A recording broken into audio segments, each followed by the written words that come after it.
गुरुवंदने ओम नमो भगवते वासुदेवाय। ओम नमो भगवते वासुदेवाय। ओम नमो भगवते वासुदेवाय। ओम अज्ञानतिमिरान्धस्य ज्ञानाञ्जनशलाकया चक्षुरुन्मिलितं येन तस्मै श्रीगुरवे नमः। श्रीचैतन्यमनोभीष्टं स्थापितं येन भूतले स्वयं रूप कदा मह्यं ददाति स्वपदान्तिकम्। वन्देऽहं श्रीगुरो श्रीयुतपदकमलं श्रीगुरुन् वैष्णवान् च श्रीरूपं साग्रजातं सहगण रघुनाथान्वितं तं सजीवं साद्वैतं सावधूतं परिजनसहितं कृष्णचैतन्यदेवं श्रीराधा कृष्णपादान् सहगण ललिता श्रीविशाखान्वितांश्च हे कृष्ण करुणा सिंधो दीनबंधो जगतपते गोपेश गोपिका कांत राधा कांत नमस्तुते तप्त कांचन गौरांगी राधे वृंदावनेश्वरी वृषभानुसुते देवी प्रणमामि हरिप्रिये वाञ्छाकल्पतरुभ्यश्च कृपा सिन्धुभ्येव च पतितानां पावनेभ्यो वैष्णवेभ्यो नमो नमः।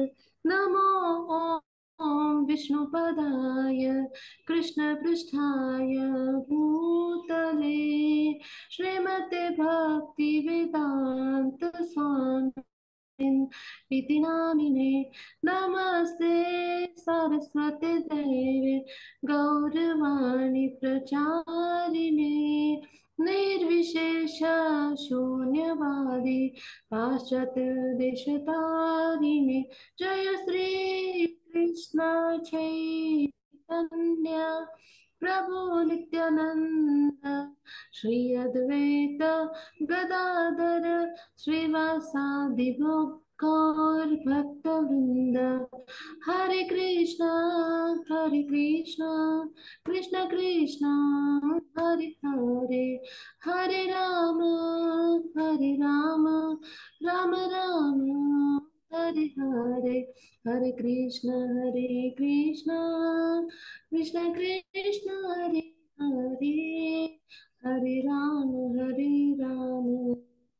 राम राम हरे हरे। श्री चैतन्य महाप्रभु की जय हो। श्रीमद् ग्रंथराज भागवतम की जय हो। श्रील प्रभुपाद की जय हो। गुरु महाराज की जय हो। श्री श्री राधा गोविंद की जय। हरे कृष्ण सर्वांना सादर प्रणाम। भक्ती सदचर्चा आपला जो चौथा मॉड्यूल आहे तर तिथे आपण भागवतातल्या सगळ्या वेगवेगळ्या स्तुती अभ्यासतो आहोत। तर आता आपण प्रल्हाद महाराजांच्या स्तुतीवर हवेत। तर ती थोडीशी मोठी आहे त्यामुळे आपण खूप सखोल आणि चांगल्या पद्धतीने ते अभ्यासाचा प्रयत्न करतोय आणि त्या इतक्या सुंदर प्रार्थना आहेत की आपल्या रोजच्या जीवनामध्ये आचरणात आणण्यासाठी म्हणजे आपण त्याचं कशा पद्धतीनं अनुसरण करू शकतो तर हेही प्रयत्न आपण करतो आहोत। तर आता आपण 34वा जो श्लोक आहे तर त्याच्यावर येऊया। 33 पर्यंत आपण मागच्या वेळी पूर्ण केले होते। मग आपण 34व्या श्लोकापासून सुरुवात करतो आहोत। 50 श्लोक आहेत हे टोटल। 50व्या श्लोकापर्यंत आहे तर आज आपण पूर्ण करायचा प्रयत्न करूया। त्यानंतर आपण गजेंद्र मोक्ष स्तुती आहे ती खूप सुंदर आहे। इतक्या सुंदर प्रार्थना आहेत गजेंद्रांच्या की त्यांच्यासाठी तात्काळ कसे भगवान म्हणजे आले त्यांना मदत करायला तर ते खूप सुंदर वर्णन आहे। ती स्तुती आपण अभ्यासणार आहोत। तर आपण आता आपल्या प्रल्हाद महाराजांची जी स्तुती अभ्यासतो तर त्याच्यातला आता हा 34वा श्लोक आपण अभ्यासूया आणि त्या माध्यमातून जे प्रल्हाद महाराज आहेत तर ते आपल्याला काय मार्गदर्शन करतात तर ते आपण अभ्यासाचा प्रयत्न करूया। हरे कृष्ण। हरे कृष्ण कुमुद माताजी। हरे हरे कृष्णा कृष्णा श्लोक सादर वाचूया। प्रणाम हरे माताजी. कृष्ण। येस, हरे कृष्णा सर्वांना. हरे कृष्णा सादर प्रणाम. ओके. ते कुमुद माताजींशिवाय म्हणजे आनंद नाही ह्याच्यामध्ये। खूप सुंदर श्लोक वाचतात त्या। तर खूप खूप धन्यवाद धन्यवाद माताजी. माताजी। धन्यवाद खूप माताजी. कृष्ण कृपा. तो क्लास त्यामुळे खूप छान होतो। तर आपण सुरुवात करूया। हरे कृष्णा। येस. तत्संभव कविरतोऽन्यदपश्यमानः त्वां बीजमात्मनि ततं स बहिर्विचिन्त्य नाविन्द नाविन्ददर्शद सॉरी नाविन्ददश दशब्दशत शतप सॉरी, नाविंद दब्धशतमप्सु निज निमज्जमानो जातेङ्कुरे कथमुहो फलेभेत बीजम्. हरे कृष्ण. हरे कृष्णा. खूप खूप धन्यवाद माताजी. आता आपण हा जो श्लोक आहे तर ह्याच्यामध्ये भगवान काय सांगतायत तर ते आपण अभ्यासणार आहोत.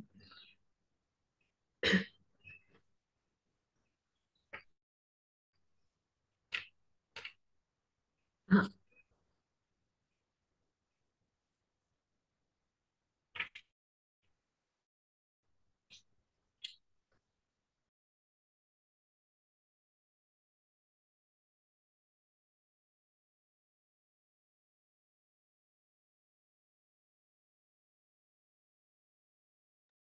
माताजी तुम्ही म्यूट आहात. हरे कृष्णा. कृष्णा, हा क्षमा असेल तो म्यूट झाला माझ्याकडून. आपण सुरुवात करूया.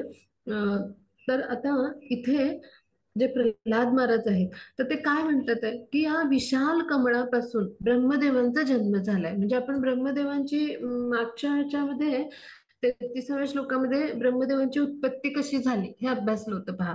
की जे गर्भोदकशाही विष्णू आहेत तर त्यांच्या नाभी कमळातून म्हणजे नाभीतून एक कमळ आलं आणि त्याच्यातून ब्रह्मदेवांचा जन्म झाला, त्यांची उत्पत्ती झाली. इथपर्यंत आपण अभ्यासलं होतं पहा सर्वांनी. मग आता ब्रह्मदेवांना या विश्वामध्ये कमळा व्यतिरिक्त काहीही इतर म्हणजे असं काही दिसू शकलं नाही, असं झालं. मग आता तुम्ही बाहेर आहात असं वाटल्यामुळे त्यांनी सागरामध्ये प्रवेश केला. म्हणजे जे भगवान श्रीकृष्ण आहेत तर ते बाहेर आहेत असं त्यांना वाटलं आणि म्हणून त्यांनी सागरामध्ये प्रवेश केला.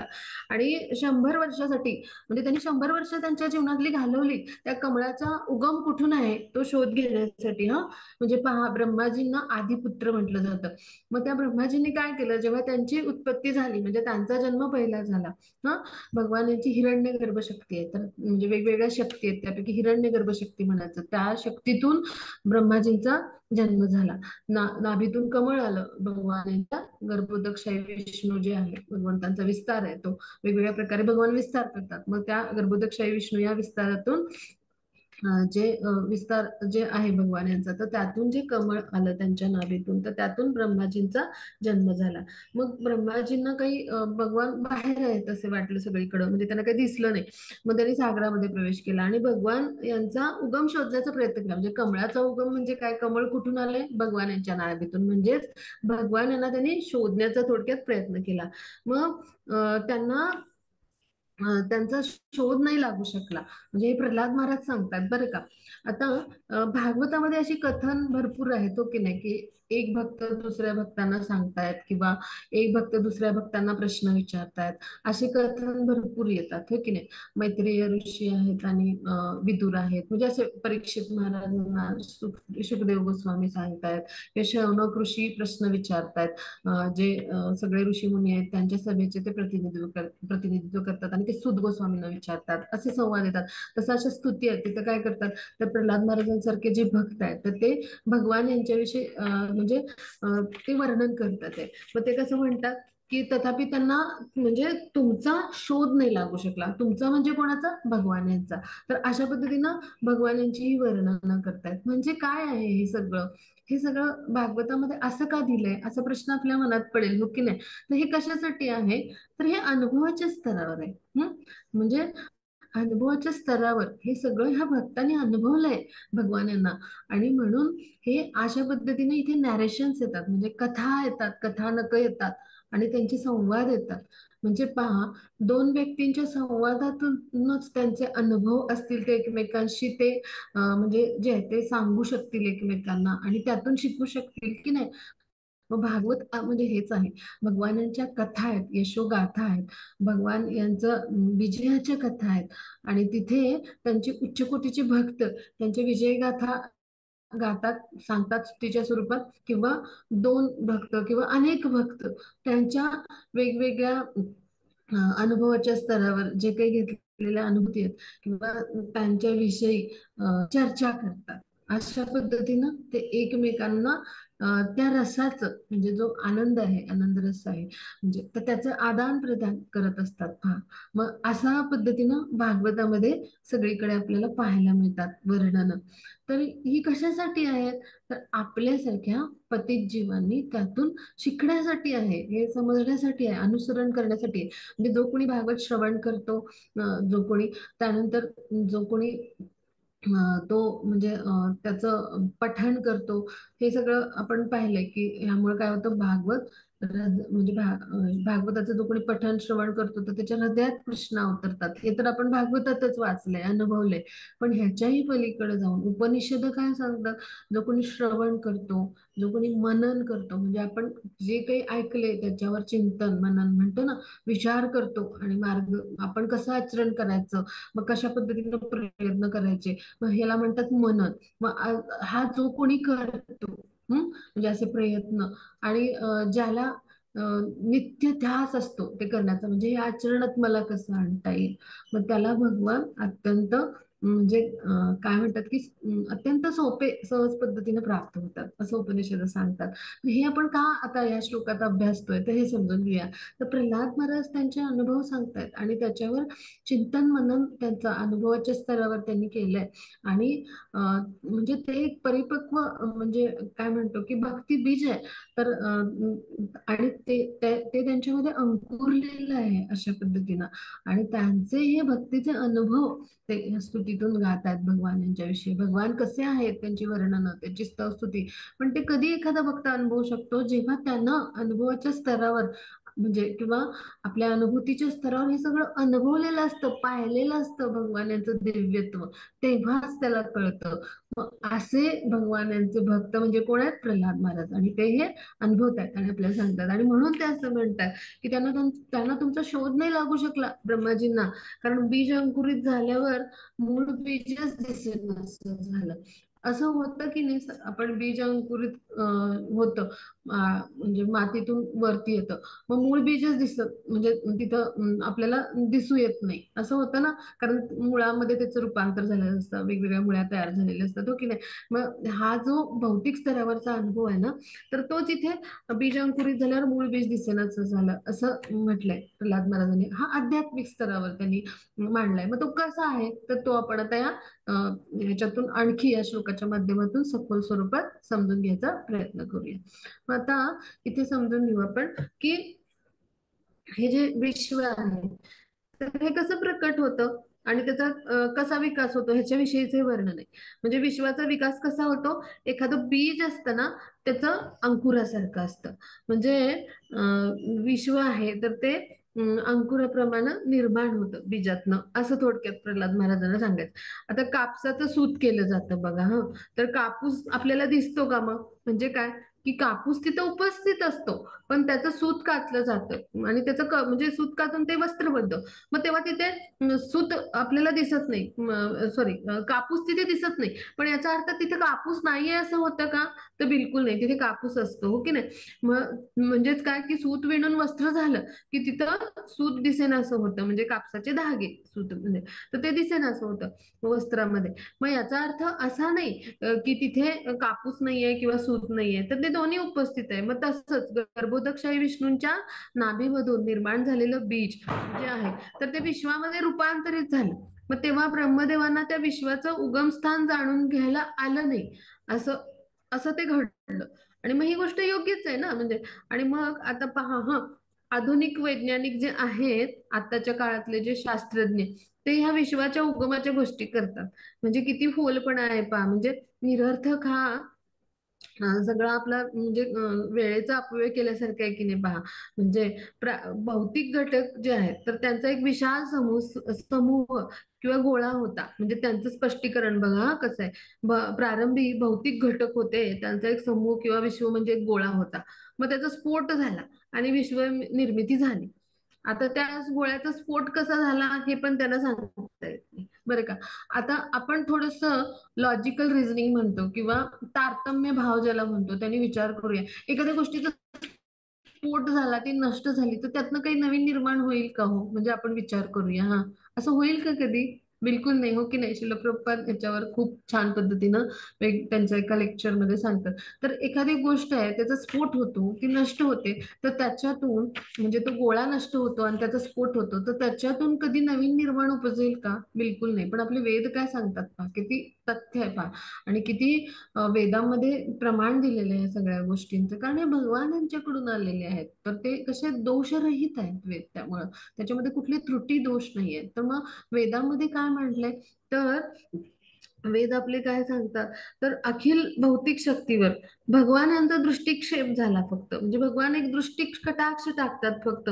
आणि त्यामुळं काय झालं की म्हणजे जे आहे, तर त्यांच्या एका दृष्टी कटाक्षाने केवळ ही जी आहे भौतिक प्रकृती, तर ही जी आहे तर ती एक प्रकारे कार्यान्वित होते. म्हणजे काय, की भौतिक प्रकृती जी आहे तर ती 3 गुणांनी युक्त आहे. आणि मग भगवान यांची जी मायाशक्ती आहे तर ती तिथे कार्य करत असते. त्या भौतिक प्रकृती जी आहे तर तिला कार्यान्वित करण्यासाठी मायाशक्तीची गरज असते. मग भगवान काय करतात, आपला एक नेत्रकटाक्ष टाकतात, एक दृष्टिक्षेप टाकतात आणि ती कार्यान्वित होते पहा. म्हणजे भगवानांना स्पर्श करायची पण गरज पडत नाही. आपण भगवद्गीतेत हे सगळं शिकलो. पण आताच्या वैज्ञानिकांच्या भाषेत काय, भौतिक घटकांच्या गोळ्यामध्ये स्फोट झाला. मग अशा पद्धतीनं स्फोट होऊन त्यातून काही निर्माण होईल का? मग आपण काय जाणलं पाहिजे, म्हणजे की आपल्यासारख्या मनुष्यांनी हे समजून घेतलं पाहिजे की श्री विष्णू हेच सर्व कारणांचे कारण आहेत. म्हणजे भगवान श्रीकृष्ण आणि प्रत्येक ब्रह्मांडासाठी त्यांचं विस्तारित रूप कोण आहे, श्री विष्णू हेच परम कारण आहे. मग हे आपण समजून घेतलं पाहिजे. म्हणजे वेदामध्ये असं स्पष्ट उल्लेख केलेला आहे. आणि हे सगळं कोण सांगतात वेदांच्या माध्यमातून, ते स्वतः भगवान आहेत. व्यास मुनींच्या 27व्या अवतारात भगवान स्वतः आले आणि त्यांनी काय केलं, वेद जे आहेत तर त्यांचं संकलन केलं. वेदांना एक आधी म्हणजे जे आधी वेद एकच जो होता तर त्यांना 4 भागामध्ये विभागलं. म्हणजे काय, की हे सगळं भगवान यांनीच केलेलं नियोजन आहे आणि भगवान यांच्या वाणीतून आलेले वेद आहेत, म्हणून त्यांना अपौरुषेय म्हटलं जातं. मग असे जे वेद आहेत तर तिथे जे सांगितलंय तर ते पूर्ण सत्य आहे, परम सत्य आहे. म्हणजे भगवान यांच्या वाणीतून जे काही आले तर ते परम सत्य आहे. पण वैज्ञानिक जे अशा पद्धतीनं त्याचं विश्लेषण करतात आधुनिक काळातले, तर हे पूर्णतः कसं आहे, चुकीचं आहे पहा, आपल्याला लक्षात येईल पहा. म्हणजे त्याच्यात काही तथ्य नाही हे आपल्याला लक्षात येईल. मग आता आपण पुढचा श्लोक घेऊया. हा माताजी, पुढचा श्लोक.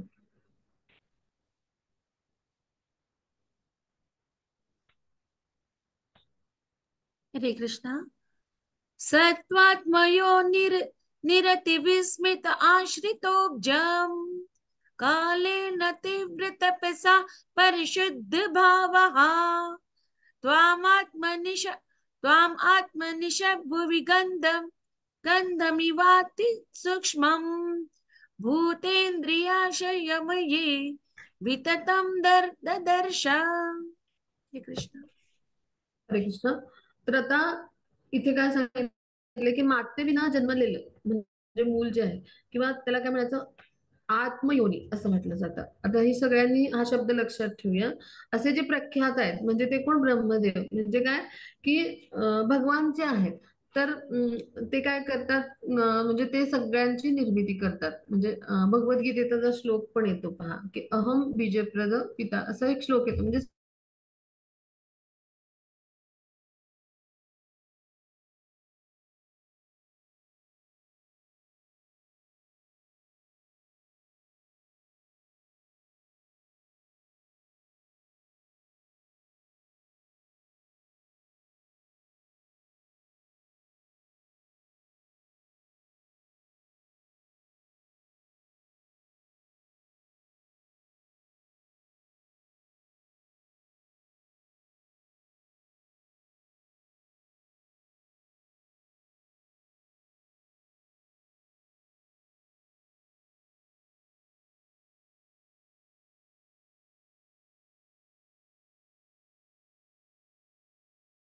वर्ष त्यांनी तपश्चर्या केली आणि त्यानंतर त्या तपश्चर्येने शुद्ध झाल्यानंतर ते पाहू शकले की गंध सूक्ष्म असून सुद्धा पृथ्वीमध्ये व्याप्त असतो. म्हणजे काय, की थोडक्यात एवढी प्रचंड मोठी पृथ्वी आहे तर गंध कसा आहे, सूक्ष्म आहे. म्हणजे गंध आपण गंधाचं अस्तित्व आहे तर ते आपण काय करतो, तर आपण घ्राणेंद्रिय म्हणजे आपलं जे नासिक आहे तर त्यांनी किंवा नाकांनी आपल्या ते गंध अनुभवू शकतो, हो की नाही.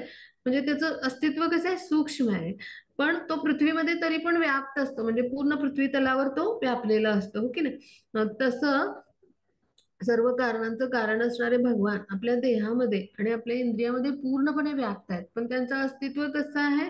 सूक्ष्म. म्हणजे काय सूक्ष्म अस्तित्व कसं आहे, तर ते कसं समजून घ्यायचं आपण? तर आपला जो आत्मा आहे सर्वात पहिल्यांदा, तो तो काय आहे? भगवान यांचा अंश आहे. म्हणजे पहा, आपला आत्म्याचा आकार केवढा आहे, तर तो आपल्या डोळ्यांना देखील दिसू शकत नाही. पहा, आपला जो केस आहे डोक्यावरचा, त्याच्या अग्राचा 10,000 भाग केला तर जेवढा होईल, म्हणजे अतिसूक्ष्म, सूक्ष्मातु सूक्ष्म असा आपला आत्मा आहे. हा पण भगवानांचा अंश आहे. आणि दुसरं म्हणजे परमात्मा स्वरूपात भगवान प्रत्येक अणूच्या अंतरात उपस्थित आहेत, आपल्या पण हृदयात उपस्थित आहेत.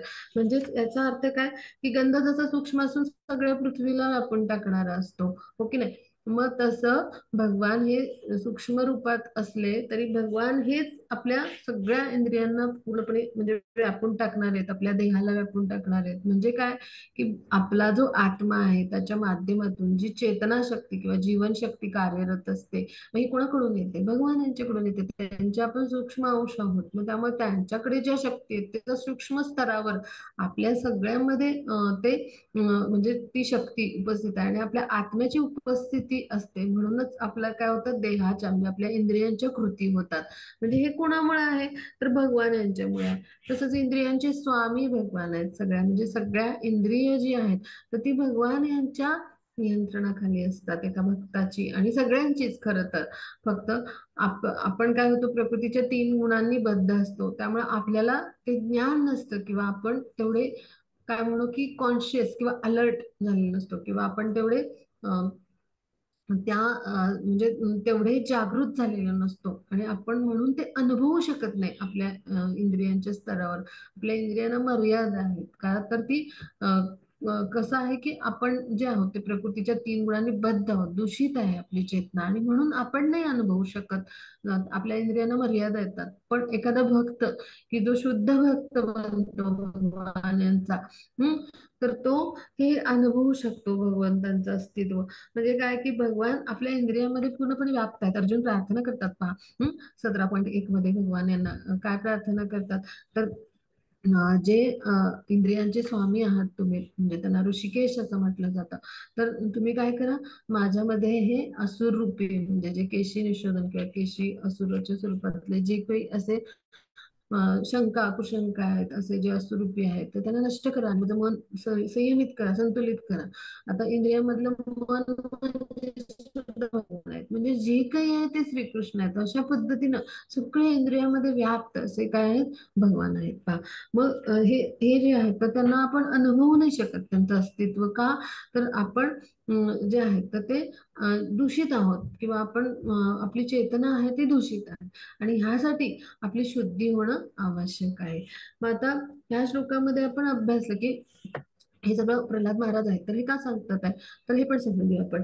तर अहम ब्रह्मास्मी म्हणजे हे साक्षात्कार जे आहे, तर हा आपल्याला होणं, म्हणजे मायावादी दर्शनिक या वाक्याचा अर्थ चुकीचा लावतात बरं का, मी भगवान आहे. पण अहम ब्रह्मास्मी म्हणजे काय, याचा अर्थ काय, की भगवान अखिल अस्तित्वाचे मूळ बीज आहेत, किंवा त्यांचा मी भाग आहे. म्हणजे भगवान आपल्या सर्व देहाचं सर्वत्र व्याप्त आहे. मग हे आपल्याला कळलं पाहिजे, हे आपण समजून घेतलं पाहिजे.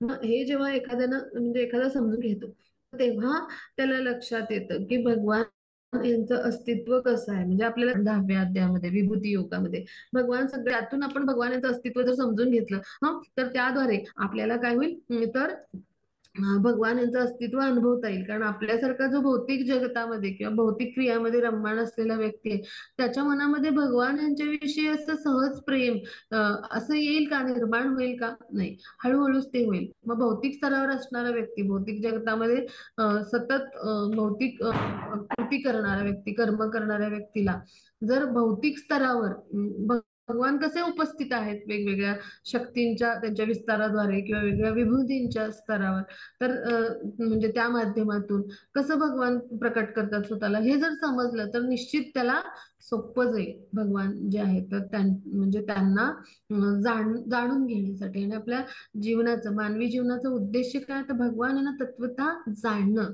आणि त्यांच्या उपदेशांचं आपण पालन करणं, हो की नाही. तर अशा पद्धतीने जेव्हा आपण जाणून घेऊ तेव्हा आपल्याला सोपं जाईल.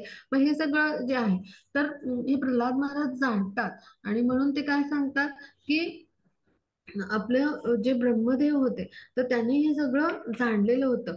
म्हणजे आधी ते आश्चर्यचकित झाले की हे कसं काय शक्य आहे. पण त्यांना जेव्हा भगवान यांनी ज्ञान दिलं होतं तर त्याद्वारे त्यांना ते जाणता आलं की हे सगळं म्हणजे तपश्चर्याने काय होतं, कठोर तपश्चर्या जेव्हा आपण करतो तेव्हा काय होतं, भगवान जे आहेत तर त्यांचं म्हणजे त्यांचं जे विषयीचं ज्ञान आहे तर ते ग्रहण करण्यासाठी आपण काय होतो, एक प्रकारे त्यासाठी आपण पात्र होतो. म्हणजे तपश्चर्येने ते शुद्ध झाले आणि म्हणून ते पाहू शकले की जसा गंध सूक्ष्म असून सुद्धा पृथ्वीमध्ये व्याप्त होता म्हणजे असतो, तसं काय घडतं, तर भगवान हे आपल्यामध्ये उपस्थित आहेत, देहामध्ये इंद्रियामध्ये पूर्णपणे व्याप्त आहेत. आणि असे ते सगळ्या कारणांचे कारण असलेले भगवान आहेत, पण आपण नाही जाणू शकत. पण ब्रह्माजींनी हे शुद्ध झाल्यामुळं जाणलेलं होतं. म्हणजे हे सगळं प्रल्हाद महाराज वर्णन करतात पहा. म्हणजे प्रल्हाद महाराज हे सगळं जाणतात.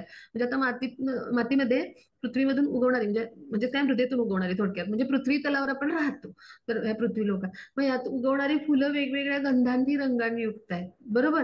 मग आता मिळालेला रंग गंध हा निश्चितच मातीमध्ये असतो आणि म्हणून तो मिळतो त्या फुलांना, हो की नाही. मग हे जेव्हा आपल्या लक्षात येईल त्यावेळेला आपल्याला भगवान यांना समजून घेता येईल की विभिन्न शक्ती आहेत भगवान यांच्यामध्ये. मग प्राण्यांच्या शरीर आत्म्यामध्ये त्या पद्धतीने व्याप्त होतात, आपण त्यांना पाहू नाही शकत. पण याचा अर्थ असा नाही की भगवान तिथे नाही, भगवान हे सर्वव्यापी आहेत आणि सर्व शक्तींनी युक्त आहेत पहा. हा, आणि म्हणून आपण जे आहे तर ते भगवान यांना अशा पद्धतीनं समजून घेण्याचा प्रयत्न केला पाहिजे, तर तो व्यक्ती बुद्धिमान. म्हणजे भगवान विषयीची, भगवान यांना जाणण्याविषयीची ही वास्तविक दृष्टी एका बुद्धिमान माणसाला येईल. ही कधी येईल, जेव्हा भगवान यांना जाणण्याची जिज्ञासा केली तर. म्हणजे वेदांचं वाक्य काय आहे, प्रथम वाक्य म्हणजे तर अथा तो ब्रह्म जिज्ञासा म्हटले म्हणजे काय की मी कोण आहे, कुठून आलोय, हे सगळं जे जाणून घेण्याची जिज्ञासा जी आहे ना स्वतःविषयीची, ही जेव्हा एखाद्याला निर्माण होते तेव्हाच काय होईल, त्या व्यक्तीला समजेल की ह्या सगळ्या कारणांचं कारण भगवान आहेत. आणि मग भगवान आहे ना सर्व कारणांचे कारण, परम कारण हे समजून घेण्याची म्हणजे किंवा भगवान यांना जाणण्याची ही जेव्हा आपल्यामध्ये दृष्टी येईल ना, तर त्यावेळेला ती खरी वास्तविक दृष्टी की एका बुद्धिमान मनुष्याला असायला हवी. मग ब्रह्मदेवांनी तपस्येद्वारे काय केलं, म्हणजे सर्वप्रथम जन्मलेले ब्रह्मदेव होते. मग त्यांनी आपल्या तपस्येद्वारे सर्वाधिक बुद्धिमान झाले. ते म्हणजे काय, तपस्येद्वारे जाणले आणि सर्वाधिक बुद्धिमान असणारे तेच असू शकतात. कारण त्यांची निर्मिती कोणी केली, श्रीकृष्णाने केली. मग त्यांनी स्वतःला तपस्येद्वारे सिद्ध बनवलं, असं बुद्धिमान बनवलं. आणि त्यामुळं त्यांना भगवत साक्षात्कार झाला. म्हणजे भगवान यांनी जे वेद हृदयांतरित केले ते त्यांना तपस्या झाल्यानंतर केले आणि म्हणून तपस्येद्वारे पूर्णत्वाची प्राप्ती अशी जी आहे ती ब्रह्मदेवांना झाली. म्हणजे काय, तर भगवान यांचं जे ज्ञान आहे तर ते सगळं ज्ञान त्यांना भगवान यांनी म्हणजे वेदांचं जे सगळं ज्ञान आहे तर हे सगळं हृदयांतरित केलं. म्हणजे हे ज्ञान मिळवलं भगवान यांच्याविषयी. म्हणजे आपण चौथ्या अध्यायात पाहिलं पहा, जन्मच कर्मच मे दिव्यम असा श्लोक येतो.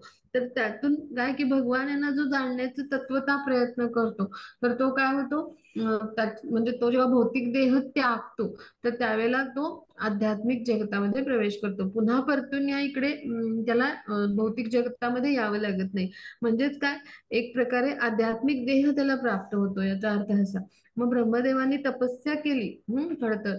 आणि मग भगवान हे जे आहेत तर यांच्या माध्यमातून म्हणजे जे आहे तर त्यांना सगळं ज्ञान मिळावं. म्हणजेच काय, हे आत्मसाक्षात्कार त्यांना झाला थोडक्यात. म्हणजे आत्मसाक्षात्काराचे जे टप्पे अभ्यासले तर ते आपण समजून घेऊया. म्हणजे जे ब्राह्मण, परमात्मा आणि जे पूर्ण पुरुषोत्तम भगवान हा तिसरा टप्पा. श्याम सुंदर त्यांचं जे रूप आहे त्या रूपात जे आहेत भगवान विभूषधारी रूप. मग हे जे टप्पे तर हे ह्या म्हणजे ह्या माध्यमातून त्यांनी जाणणं म्हणजे भगवान यांचा आत्मसाक्षात्कार झाला. म्हणजे काय, किंवा भगवान भगवत साक्षात्कार त्यांना झाला असं श्रील प्रभुपाद इथं सांगतात. म्हणजे काय, तर ब्रह्मजींनी अशा पद्धतीने श्रीकृष्णाला जाणलं आणि जेव्हा साक्षात्कार होतो तेव्हा ते हृदयामध्ये आपल्या ज्ञान आहे ना, तर ते भगवान यांच्या माध्यमातून प्रकट होतं तिथं. आणि त्यामुळं ब्रह्मदेवांना जे आहेत तर त्यांच्याकडून आपण ते ज्ञान आहे असे पूर्णत्व प्राप्त केलेले ब्रह्मदेव आहेत, त्यांच्याकडून ते ज्ञान जे आहे तर आपण मिळवले पाहिजे असं प्रल्हाद महाराज सांगतात. केवढं मोठा मेसेज आहे का आपल्यासाठी, उपदेश आहे त्यांचा.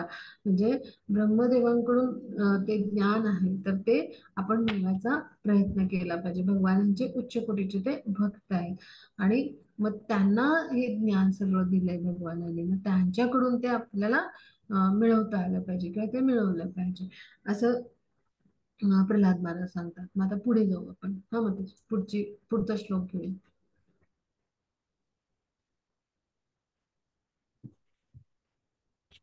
हरे कृष्णा. एवं सहस्रवदना ग्रीशिरा ग्रीशिरा करोरु नासाद्य कर्णनयनाभरणा युधाढ्यम् मायामयं सुदुपलक्षित सन्निवेशम् दृष्ट्वा पुरुषम् आपमुदं विरिञ्चः. हरे कृष्ण. हरे कृष्ण. खूप खूप धन्यवाद माताजी, खूप छान वाचलं.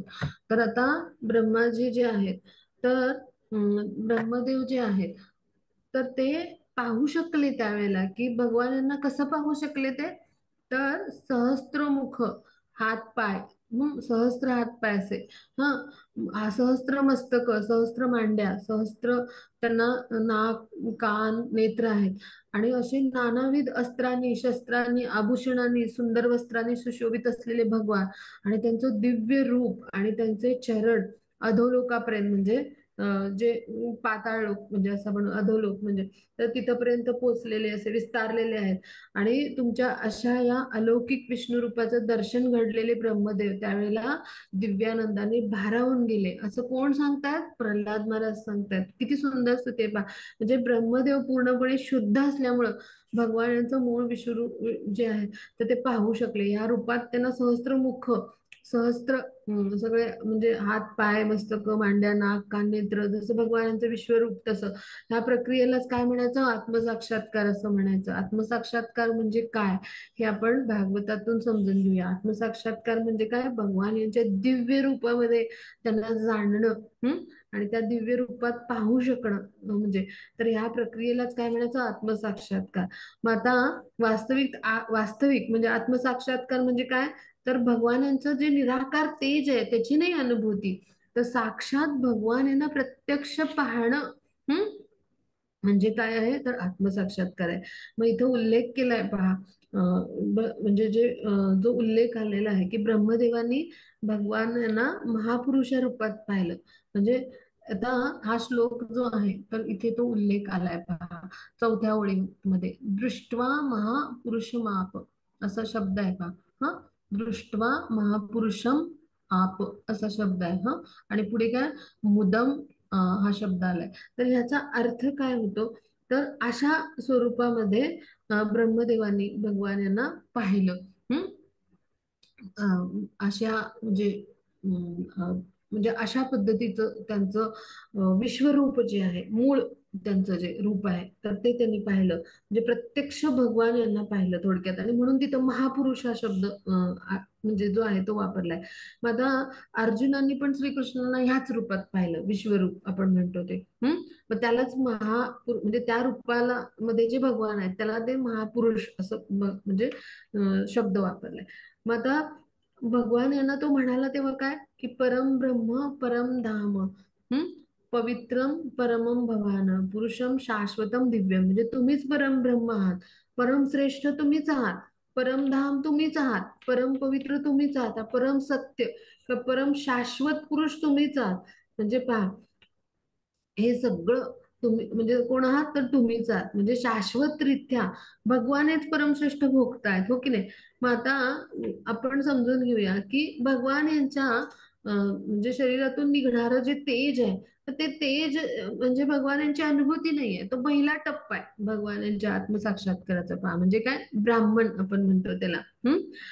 तर तो म्हणजे पहिला टप्पा आहे. म्हणजे ती भगवानांच्या शरीर जे आहे तर ते तिथून दिव्य प्रकाश किरण जे निघतात, ब्रह्मज्योती म्हणतो, तर ते तेजाची अनुभूती हा पहिला टप्पा आहे आत्मसाक्षात्काराचा. पण प्रत्यक्ष भगवंतांना पाहणं हा खरा आत्मसाक्षात्कार, म्हणजे हा तिसरा टप्पा जो आहे तर तो म्हणजे खरा आत्मसाक्षात्कार आहे. हे आपण समजून घेतो इथे. आणि मग आता इथे समजून घ्या की परमश्रेष्ठ भोक्ता, परमभोक्ता कोण आहेत? भगवान आहेत. म्हणजे मग निराकार ब्रह्म जे आहे तर ते काय करतं, तर ते साकार होतं किंवा विशिष्ट रूप धारण करतं असं बिलकुल नाही.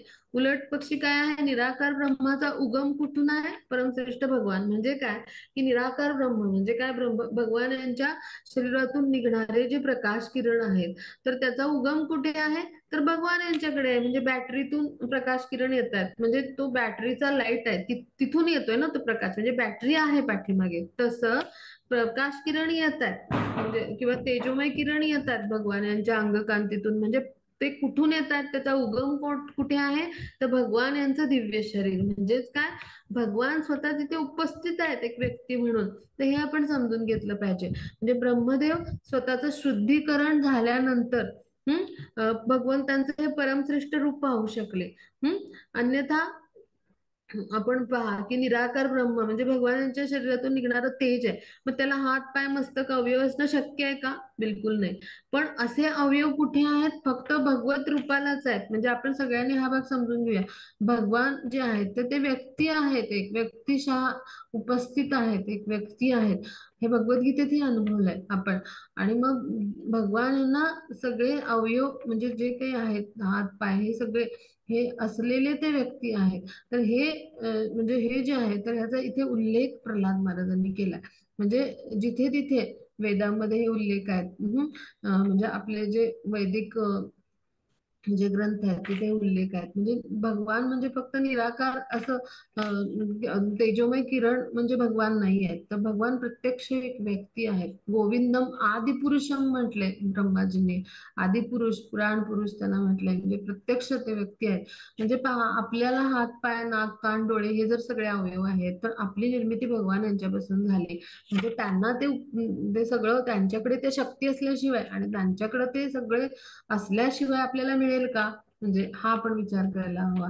पण आज म्हणजे आपण आता आधुनिक वैज्ञानिक हा विचार नाही करू शकत. पहा, आणि ते काय म्हणतात, विश्व एक गोळा आहे आणि त्याचा स्फोट झाला आणि मग ती निर्मिती झाली, असं नाही होऊ शकत. मग हा भाग आपण ह्या श्लोकातून अनुभवूया, समजून घेऊया. म्हणजे प्रल्हाद महाराजांसारखे उच्च कोटीचे भक्त हे किती सोप्या पद्धतीने आपल्याला सांगतात. पहा, तर हा भाग आपण इथे समजून घेऊया. म्हणजे काय की आध्यात्मिक ज्ञान जे आहे तर त्याबद्दल मध्वाचार्य काय म्हणतात की मायामयम ज्ञानस्वरूपम. म्हणजे काय की मायामयम शब्दाचा अर्थ भ्रम नाही घ्यायचा आपण. भगवान यांचं रूप हे एक सत्य आहे किंवा वास्तव आहे आणि त्या रूपाचं दर्शन घेणं हेच परिपूर्ण ज्ञानाचं फळ आहे. म्हणजे भगवत दर्शन हेच आपल्या जीवनाचं उद्दिष्ट असलं पाहिजे, भगवत प्राप्ती. आणि तेच आपल्या जे आपण हे सगळं ज्ञान वेद उपनिषदातून घेतोय, आपण हे सगळं आत्मसात करतोय, ह्या ज्ञानाचं फळ काय असलं पाहिजे? भगवत प्राप्ती. म्हणजे भगवंतांच्या सेवेद्वारे आपण म्हणजे भगवत प्राप्ती म्हणजे काय की ज्ञान पण आवश्यक आहे भक्तीसाठी तितकंच, हे आपण समजून घेऊया.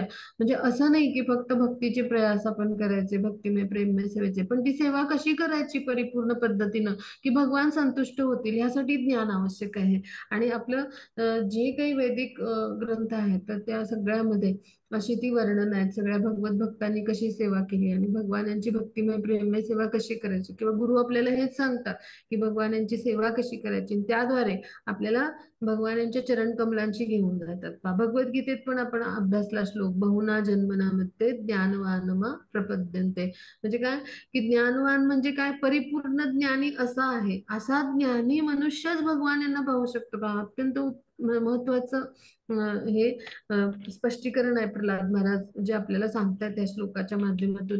म्हणजे जो भगवान यांना शरण जातो तर तो कधी जाईल शरण? भगवान यांना जाणल्यावर, त्यांच्याविषयी ज्ञान घेतल्यावर. आणि असा परिपूर्ण ज्ञानी मनुष्यच भगवान यांना पाहू शकतो, म्हणून तो भगवान यांना शरण जातो पहा. मग भगवंतांचे मुख, कान, नाक इत्यादी अवयवाने असलेलं युक्त जे शाश्वत रूप आहे, अशा रूपाविना कोणीही आनंदी होऊ शकत नाही. म्हणजे असं रूप पाहिल्यावर अजून काय मिळायचं राहिलं आपल्याला, हो की नाही? तो जो आनंद आहे, तो म्हणजे तो जो अनुभवला, अर्जुनांनी अनुभवला, ब्रह्माजींनी अनुभवला, हो की नाही?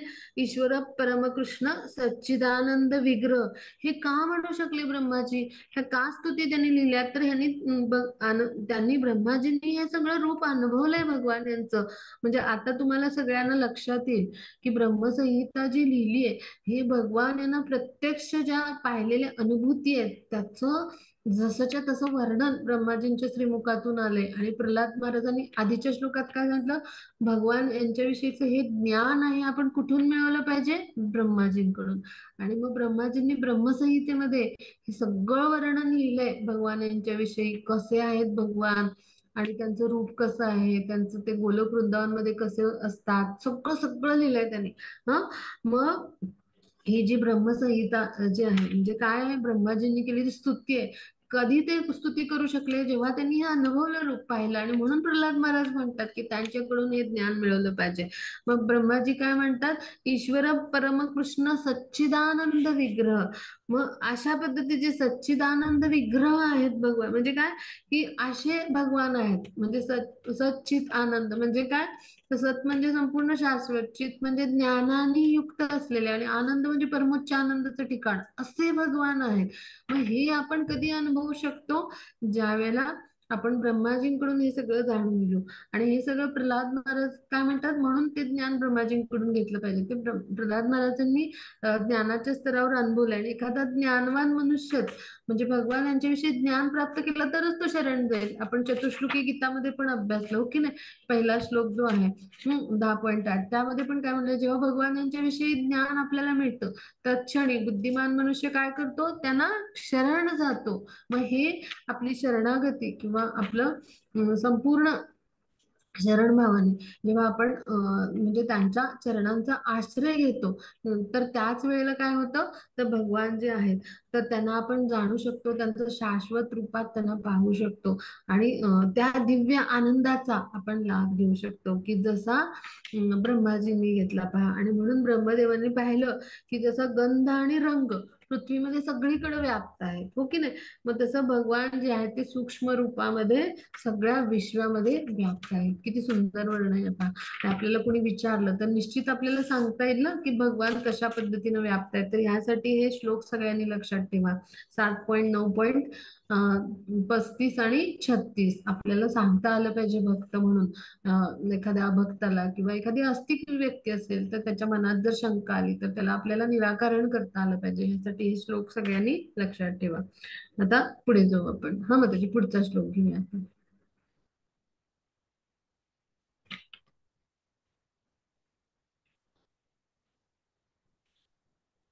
हरे कृष्ण.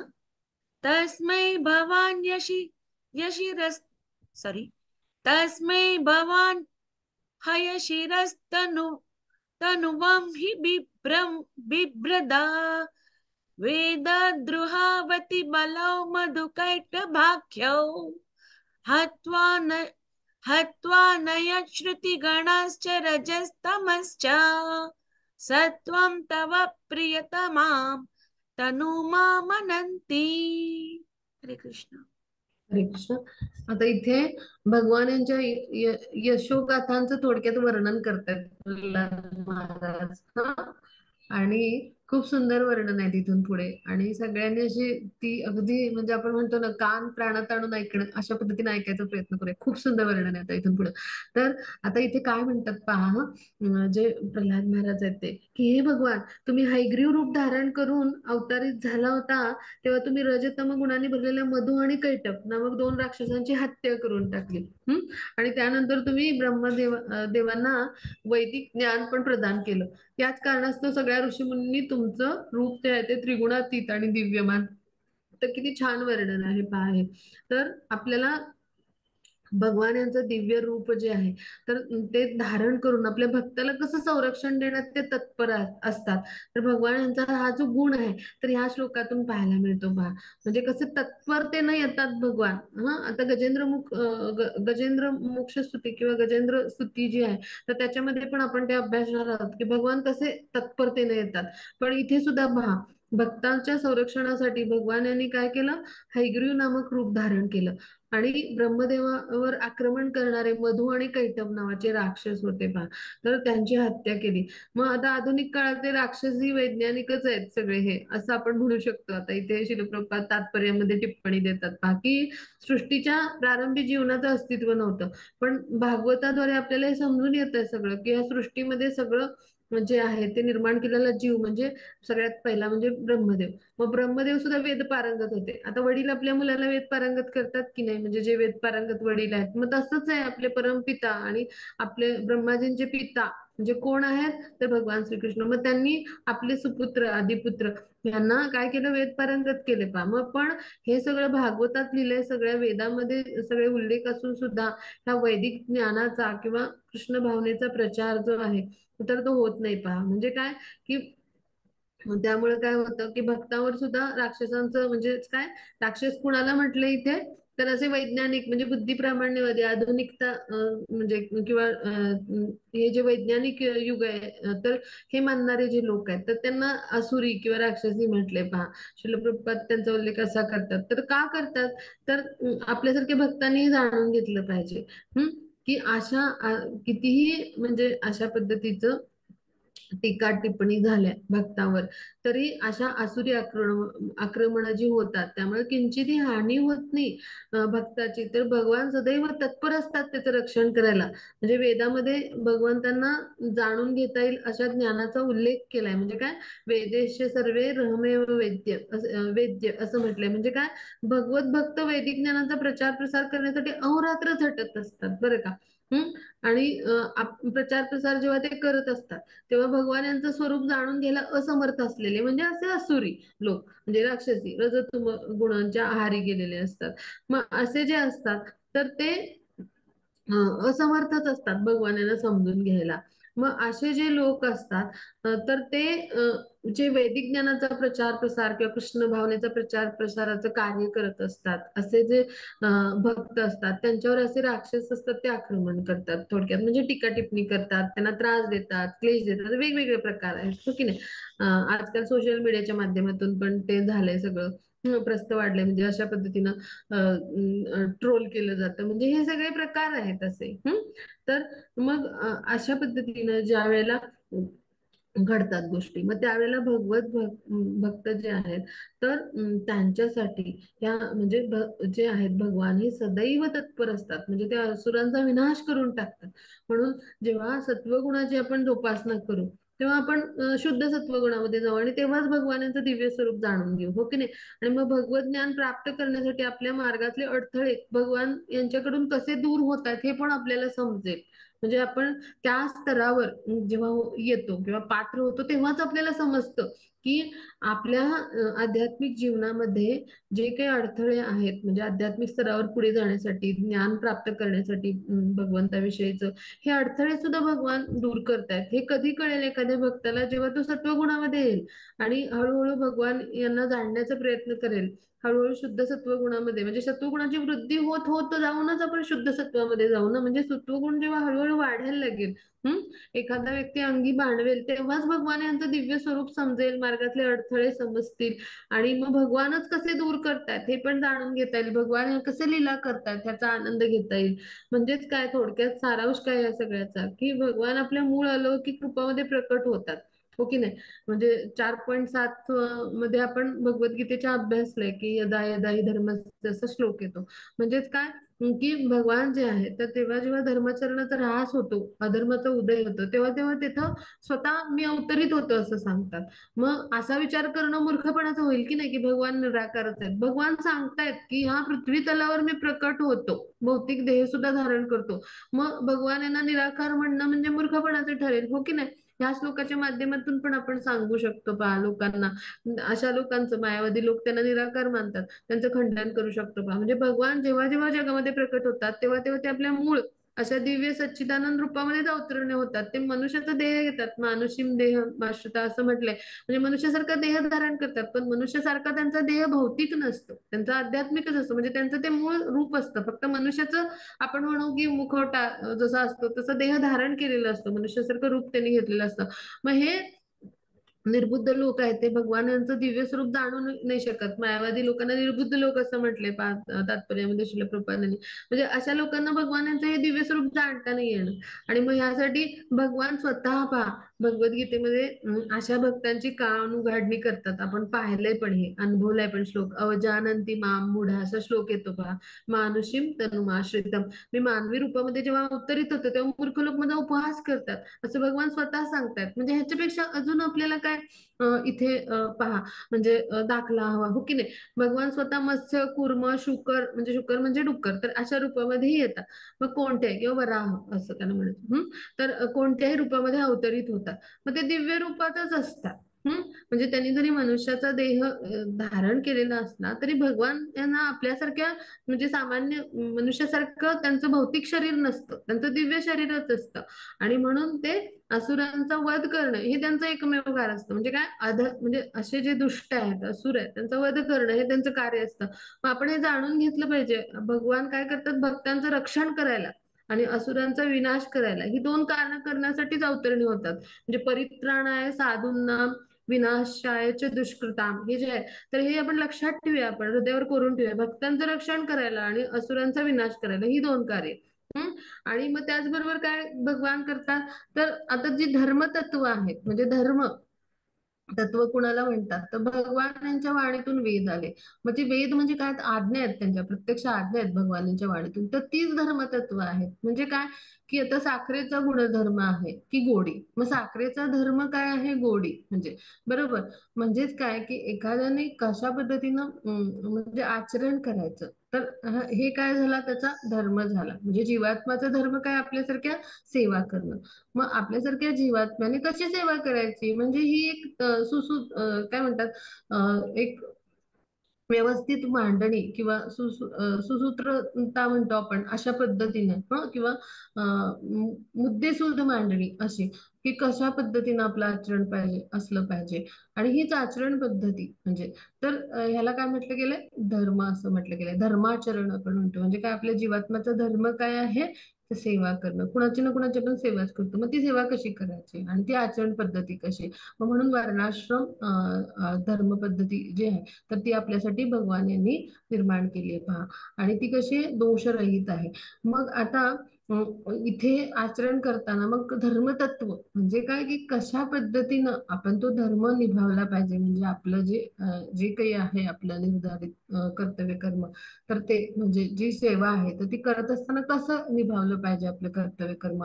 तर त्यासाठी ही सगळी धर्मतत्व प्रस्थापित केली आहे. आणि ही धर्मतत्व म्हणजे काय आहे, तर भगवान यांच्या म्हणजे ती वाणी आहे, त्यांच्या आज्ञाच आहेत, त्यांच्या श्रीमुखातून आलेल्या. आणि ते कसं आहे, भगवान यांची वाणी कशी आहे, परम सत्य म्हटलंय त्याला. म्हणजे परम सत्य दुसरं कुठलं असूच शकत नाही, असं अशा पद्धतीची ती वाणी आहे भगवान यांची.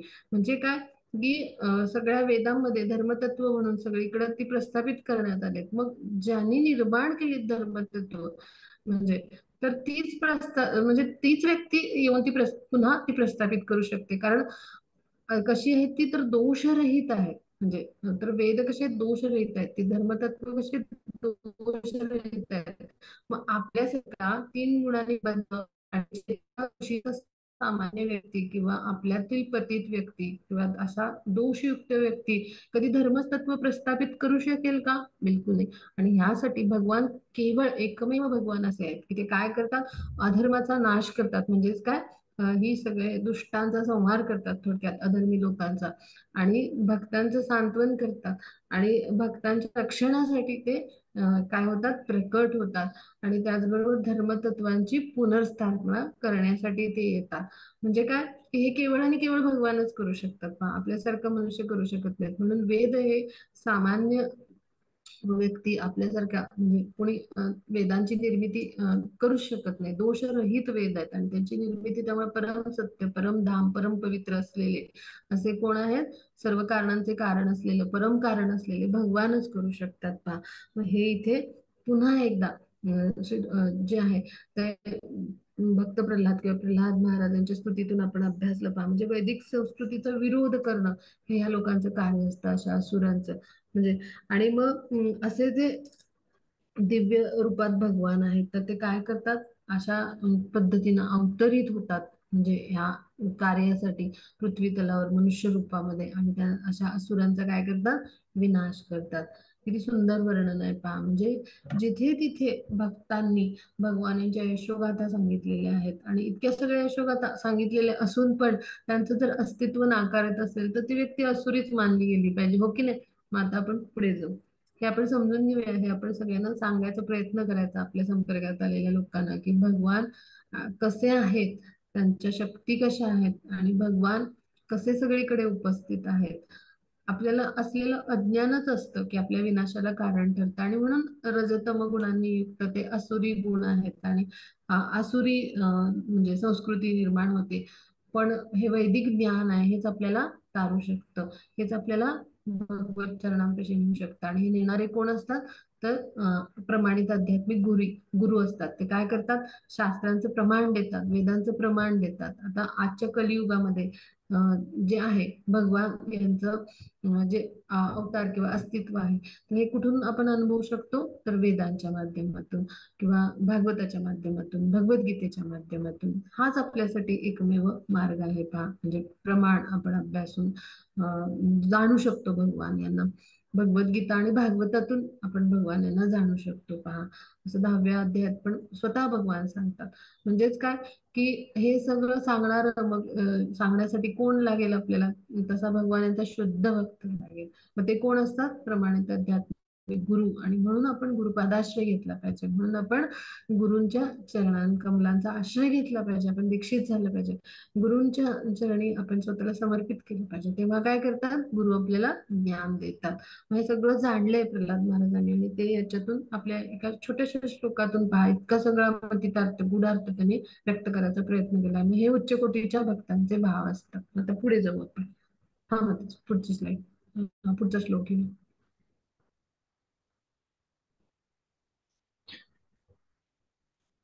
इत्थं नृतिर इत्थं नृतिर्यगृच्छिदेजशावतारैः लोकान् विभावयसि हंसि जगत्प्रतिपान् धर्म महान् पुरुषपासि युगा नवृत्तम् छन्ना कलौ यदभवस्त्री युगोत सत्वम्. हरे कृष्ण. हरे कृष्ण. आता हा श्लोक खूप महत्वाचा आहे पहा. तर इथे काय म्हणतात प्रल्हाद महाराज, की हे भगवान, तुम्ही अशा रीतीने मनुष्य, पशु, ऋषी, देव, मत्स्य, कुर्म अशा विविध प्रकारचे अवतार धारण करता, सृष्टीतील नानाविध ग्रह लोकांचे पालन करता, असुरांचा विनाश करता, तुम्ही विशिष्ट युगास अनुसरून विशिष्ट धर्मतत्वांचे संरक्षण करता. तथापि कलियुगामध्ये तुम्ही स्वतःला पुरुषोत्तम भगवान म्हणून घोषित करीत नाही, आणि आणि म्हणून तुम्ही त्रियुग अर्थात 3च युगात प्रकट होणारे भगवान या नावाने ओळखले जातात. आता भगवान ज्याप्रमाणे ब्रह्मदेवांचं मधु आणि कैटभ यांच्या आक्रमणापासून रक्षण करण्यासाठी प्रकट झाले, तसे आता देखील ते म्हणजे आपला जो भक्त आहे प्रल्हाद, त्याच्या रक्षणासाठी प्रकट झाले होते बरं का. आणि तिथे प्रल्हाद महाराज त्यांचा नरसिंह रूपात प्रकट झाल्यावर त्यांचा क्रोध शांत करण्यासाठी त्यांची स्तुती करतात. म्हणजे हे सगळं आपण अभ्यासतोय. आणि मग आता चैतन्य महाप्रभू देखील कलियुगामध्ये पतित जीवांच्या रक्षणासाठी अवतीर्ण झाले पहा. मग आता सत्य, त्रेता, द्वापार आणि कली अशी 4 युग असतात. मग आता कलियुगा व्यतिरिक्त इतर सर्व युगामध्ये विविध अवतार धारण करतात भगवान, आणि स्वतःला पुरुषोत्तम भगवान म्हणून घोषित करतात. पण कलियुगामध्ये अवतरित होणारे चैतन्य महाप्रभू यांनी काय केलं? पुरुषोत्तम असे भगवानच ते आहेत, पण त्यांनी स्वतःला भगवान म्हणून घोषित नाही केलं कधीही. कधीच ते करत नाहीत पहा घोषित असं. उलट त्यांनी काय केलं?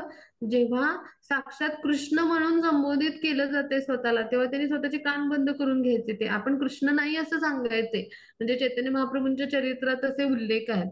की त्यांना कोणी तुम्ही स्वतःच कृष्ण आहे असं म्हटलं की ते स्वतःचे कानावर हात ठेवायचे असते आणि मी कृष्ण नाहीये असं सांगायचे ते. कारण ते भक्तांची भूमिका निवडत होते. म्हणजे ते भक्ताच्या रूपात आले, एका संन्यासी भक्ताच्या रूपामध्ये ते आले. म्हणजे एखाद्या नाटकात कसं एखादं अभिनेता भूमिका वठवतो, तसे भगवान या पृथ्वी तलावर येतात पहा आणि काय करतात. तर वेगवेगळ्या रूपात ते अवतरित होतात आणि भूमिकाच करत असतात ते. मग तसं भक्ताची भूमिका करतात त्यावेळेला राधा राणींचा भाव ते जाणून घेत आहेत. आणि भक्त म्हणून कसा भाव असतो आणि कसं प्रेम असतं भगवान यांच्याविषयी, म्हणजे ते त्यांना जाणून घ्यायचंय आणि म्हणून ते भक्ताच्या भूमिकेत आहेत. म्हणून ते काय म्हणतात की मी कृष्ण नाही. पण चैतन्य महाप्रभूंना हे माहित होतं. म्हणजे का आणि त्यांनी असं का केलं ह्याचं एक कारण पण आता हे पुढे आता भागवतामध्ये श्रील प्रभुपाद जे आहेत ते या तात्पर्यामध्ये सांगतात की चैतन्य महाप्रभूंना माहिती होतं की स्वतःला भगवान म्हणवणारे म्हणजे असंख्य बंधू असे अवतार कलियुगामध्ये आढळतील आणि म्हणून त्यांनी स्वतःला परमेश्वर म्हणून घोषित करायला टाळलं. म्हणजे पहा, 3 युगामध्ये प्रल्हाद महाराजांनी हे आधीच लिहून ठेवलंय किंवा आधीच सांगितलंय पहा. म्हणजे पहा, आता ह्याच्यातून तुम्हाला सगळ्यांना लक्षात येईल की ब्रह्मा जे निर्माण करत असतात प्रत्येक वेळी, ब्रह्मा म्हणजे हे प्रत्येक ब्रह्माजींची प्रत्येक रात्र होते त्यावेळेला काय होतं की हे जे म्हणजे विश्व आहे किंवा हे ब्रह्मांड आहे हे काय होतं, नाश पावतं. म्हणजे प्रलय येतो, संहार होतो आणि नष्ट होतंय ब्रह्मांड. ह्याचा ऱ्हास होतो आणि प्रत्येक दिवस असतो तेव्हा याची पुन्हा निर्मिती होत असते. मग हे असं चक्र पुन्हा पुन्हा पुन्हा पुन्हा सुरूच असतं आणि ही युग आणि हे सगळं येत राहतात. मग इथे प्रल्हाद महाराज काय सांगतात की 3 युगामध्ये तुम्ही, पहिल्या 3 युगामध्ये तुम्ही स्वतःला भगवान पुरुषोत्तम भगवान म्हणून प्रस्थापित केले, घोषित केले. पण कलियुगामध्ये तुम्ही करण्याचं टाळलंय आणि असं चक्र कायम सुरू आहे. ह्याच्यातून काय समजून घ्यायचं, याचा हा दाखला आहे की असं चक्र कायम सुरू आहे. म्हणजे चैतन्य महाप्रभू म्हणून जेव्हा भगवान आले तर तेव्हा पण त्यांनी काय केलं, आपण स्वतःला कलियुगामध्ये स्वतः मी कृष्ण आहे हे सांगायचं त्यांनी टाळलं. का तर कलियुगामध्ये असे भोंदू, असे अनेक अवतार म्हणून स्वतःला सांगणारे लोक येतील आणि ते लोकांची फसवणूक करतील पहा. आणि म्हणून चैतन्य महाप्रभूंनी हे सांगायचं टाळलं. उलट त्यांना कोणी भक्त जर सांगायचे की तुम्ही कृष्ण आहात असं जे म्हणजे आपला भाव प्रकट करायचे, जे भक्त जाणायचे त्यांना, तर तेव्हा ते कानावर हात ठेवायचे, मी कृष्ण नाही सांगायचे. म्हणजे काय, असं चक्र सतत सुरूच असतं. म्हणजे पुन्हा पुन्हा हे सगळं घडतच असतं. ह्या श्लोकाच्या तात्पर्याच्या माध्यमातून आपण हे समजून घेऊया की अशी युग येतच राहत असतात आणि भगवान 3 युगामध्ये अवतरित होत असतात आणि स्वतःला परमश्रेष्ठ भगवान, पुरुषोत्तम भगवान म्हणून घोषित करत असतात. पण कलियुगामध्ये ते कधी करत नाहीत आणि हे असं कायम चक्र असं सुरूच आहे. म्हणजे असे अनेक वेळा प्रल्हाद महाराज म्हणजे जे आहेत तर ते सत्ययुगामध्ये अवतरित होतात. मग नरसिंह भगवान असे च्या रूपात भगवान लीला करायला पुन्हा म्हणजे नरसिंह भगवान म्हणून अवतरित होत असतात आणि हिरण्यकशिपूचा वध करत असतात आणि हे असं सुरूच राहतं चक्र. असं नाही आहे की फक्त एकदाच घडले म्हणजे असं. आणि वेगवेगळे असंख्य ब्रह्मांड आहेत आणि तिथं हे असं म्हणजे भगवानांचे एका ब्रह्मांडातल्या लीला संपतात तोपर्यंत दुसऱ्या ब्रह्मांडात सुरू होतात पुन्हा. म्हणजे असं तर सुरूच असतं. म्हणजे तर हा भाग आपण समजून घेऊया ह्याच्यातून. मग चैतन्य महाप्रभू जे आहेत तर ह्या रूपात ते भक्ताच्या रूपात आहेत म्हटल्यावर त्यांनी टाळलंय. का तर कलियुग कसं आहे, पथभ्रष्ट लोकांचं आहे. भोंदू अवतारी स्वतःला समजणारे असे स्वतःला भगवान म्हणून सिद्ध करायचा प्रयत्न करणारे लोक इथे आहेत भरपूर. आणि त्यामुळं त्यांनी काय केलंय तर टाळलंय स्वतःला भगवान म्हणून सिद्ध करायचं किंवा घोषित करायचं सर्वांच्या समोर. मग हा भाग आपण इथं समजून घेऊया. म्हणजे पहा, ह्याच्या म्हणजे हे सगळं जे आहे ते प्रल्हाद महाराज जाणतात आणि आपल्या भावना व्यक्त करतात पहा. म्हणजे एखादा उच्च कोटीचा शुद्ध भक्त असं भगवंतांचं दिव्य स्वरूप, त्यांचं दिव्यत्व आणि ते कसं कर्म करतात, कशा पद्धतीचे कार्य करतात, ते लीला कसे करतात हे जाणू शकतो आणि आपल्याला कथन करू शकतो आणि तेव्हाच आपण समजू शकतो पहा. आणि मग भागवतामध्ये चैतन्य महाप्रभूंना भगवान म्हणून स्वीकारण्यात आलंय. 11.5.32 मध्ये श्लोक आहे पहा. कृष्ण वर्णम त्विषा कृष्णं सांगोपांगस्य पार्षदम यज्ञे संकीर्तन प्रायर यजंती ही सुमेधसा, असा श्लोक आहे. म्हणजे कलियुगामध्ये बुद्धिमान लोक चैतन्य महाप्रभूंच्या रूपातील भगवंतांची आराधना करतील. चैतन्य महाप्रभूंसोबत नित्यानंद, अद्वैत, गदाधर, श्रीवास हे त्यांचे सहकारी असतील. पण संपूर्ण कृष्ण भावनामृत संघटना ही चैतन्य महाप्रभूंनी हे जे संकीर्तन आंदोलन निर्माण केलं तर त्याच्यावरच आधारित आहे. म्हणजे वास्तविकपणे म्हणजे जो मनुष्य संकीर्तन आंदोलनाच्या माध्यमातून कृष्णांना जाणून घ्यायचा प्रयत्न करतो ना, त्याला परिपूर्ण ज्ञान प्राप्त होतं. म्हणजे अशा मनुष्याला सुमेध असा म्हटले, म्हणजे खऱ्या अर्थाने बुद्धिमान असं म्हटलंय. आता याचा अर्थ काय आपण समजून घ्यायचं, हे सगळं तात्विक स्तरावर आपण तर जाणून घेतलं. म्हणजे काय, की चैतन्य महाप्रभूंनी जे संकीर्तन आंदोलन उभं केलं, तर ते जे आंदोलन होतं तर ते म्हणजे पाश्चात्य देशामध्ये सुद्धा जावं अशासाठी चैतन्य महाप्रभूंचा तिरोभावानंतर सहा जे वेगवेगळे गोस्वामी आहेत तर त्यांनी वैष्णव म्हणजे सभा म्हणून निर्माण केली, वैष्णव राजसभा म्हणून निर्माण. तर हे पहिलं म्हणजे संघटन होतं आणि त्या माध्यमातून प्रत्येक पतित जीवात्म्याचा उद्धार करण्यासाठी संकीर्तन मंडळी तयार झाल्या आणि सगळ्या म्हणजे सगळे भगवत भक्त त्या माध्यमातून एकत्रित आले. म्हणजे चैतन्य महाप्रभूंच्या तिरोभावानंतर. तर इस्कॉनची जी पाळंमुळं आहेत किंवा जी ती इथे आहेत पहा. म्हणजे श्रील प्रभुपदांनी तेच आंदोलन पुढे नेलंय. म्हणजे इस्कॉनचा शब्द या शब्दाचा अर्थ काय, आंतरराष्ट्रीय कृष्ण भावना अमृत संघ, इंटरनॅशनल म्हणजे international society for Krishna consciousness. मग वैष्णव राजसभा, वैष्णव म्हणजे काय, कृष्णा कॉन्शियस लोक सगळे है ना, सगळे कृष्णा कॉन्शियस जे येतील ते म्हणजे. आणि मग राज म्हणजे काय म्हटलंय तर राजासारखे श्रीकृष्ण आहेत आपले सगळ्यांचे, हो की नाही, आपले जे आहेत ते. आणि सभा म्हणजे काय, तिथं आपल्यासारखे सगळे भक्त आले म्हणजे हे जे आहे. तर या सगळ्यांचं संघटन म्हणजे काय, इस्कॉन याचा अर्थ काय झाला, म्हणजे जे श्रील प्रभुपादांनी हे जे आंदोलन आहे कृष्ण भावना अमृत संघ या स्वरूपाचे नाव देऊन मांडले. तर म्हणजे ह्याचाच हा म्हणजे त्या काळातला शब्द वापरून केला गेलेला एक म्हणजे पुढचं पुढचं म्हणजे पुढील प्रगती म्हणू आपण या आंदोलनाची आहे. म्हणजेच काय, जे शिलप्रभुपदांविषयी लिहून ठेवलेलं होतं किंवा सांगून ठेवलेलं होतं की माझा सेनापती येणार आहे, चैतन्य महाप्रभूंनी सांगितलं होतं. भक्तिविनोद ठाकूरांनी ते म्हणजे त्यांच्या लिखाणात लिहिलं होतं. लोचनदासांच्या ह्याच्यामध्ये लिखाणामध्ये सुद्धा ते मिळतं.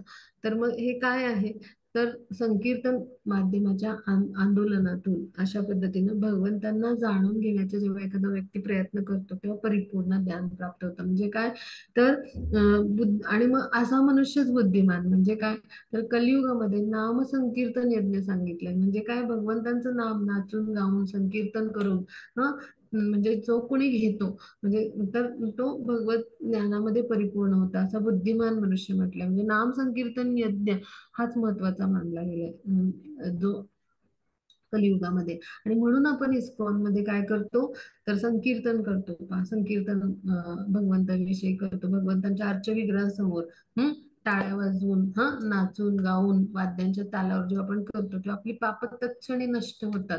जसे धान्यावरची पाखरं उडून जातात, एखादा म्हणजे जरा जरा जरी हालचाल जाणवली तरी एकदम सगळी पाखरं जशी उडून जातात, तशी आपली सगळी अनेक जन्मांची पाप आहेत ती नष्ट होऊन जातात. त्यामुळे जितकं शक्य आहे तितकं संकीर्तन करावं. आणि हे संकीर्तन आहे तर हेच आंदोलन म्हणून कृष्ण भावनामृत आंदोलन आणि संकीर्तन आंदोलन उभं केलं. प्रत्यक्ष कृष्ण म्हणून जे होते चैतन्य महाप्रभूंनी, संकीर्तन मंडळी होत्या वेगवेगळ्या त्यांच्या काळात. आणि तसंच हे जे आंदोलन आहे म्हणजे त्याचाच सुधारित आपण म्हणू की नमुना आपण. आणि जे आहे म्हणजे ही प्रेरणा तिथून आहे. शिला प्रभुपाद जे आहेत तर त्यांनी ही प्रेरणा तिथून घेतली आणि हे सगळं म्हणजे हे सगळं ज्ञान असं गुरु शिष्य परंपरेद्वारे येतं पहा. म्हणजे आणि त्यातून हे निर्माण झालेलं आहे कृष्ण भावनामृत संघाची निर्मिती आहे.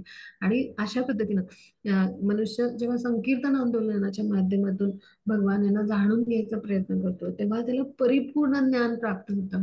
म्हणजे असं स्वतः म्हणजे जे आहेत तर ते भगवान यांनी सांगितले पहा. म्हणजे काय, ते प्रल्हाद महाराजांनी त्यांना पुष्टी दिली. चैतन्य चरितामृतामध्ये कसा उल्लेख म्हणजे जो आहे भागवतामध्ये तो सांगितलाय. भागवतामध्ये पण त्याचा उल्लेख आहे. म्हणजे जिथे तिथे हे सगळे उल्लेख आहेत.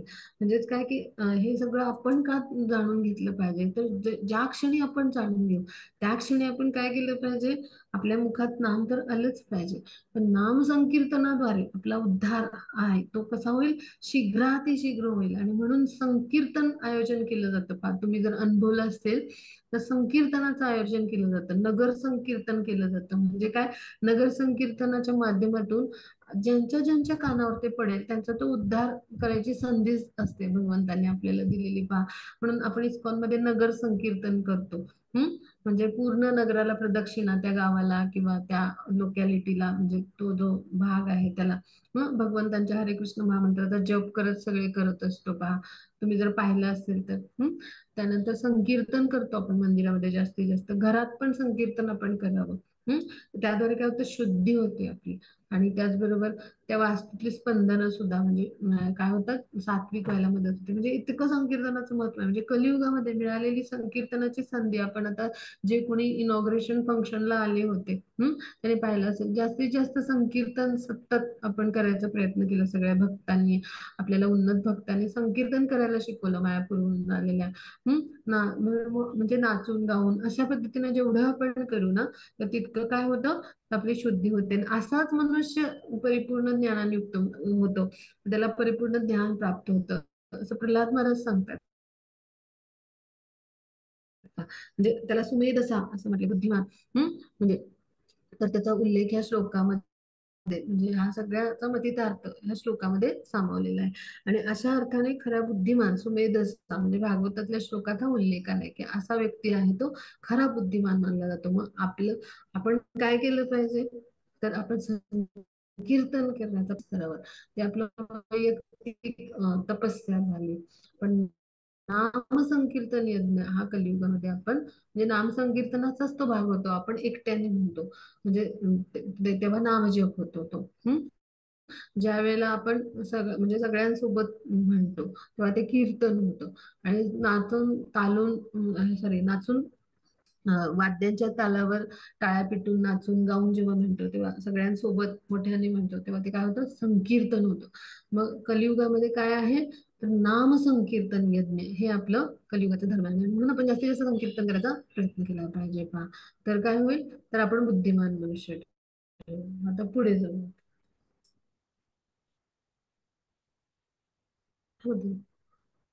पुढचा श्लोक आहे.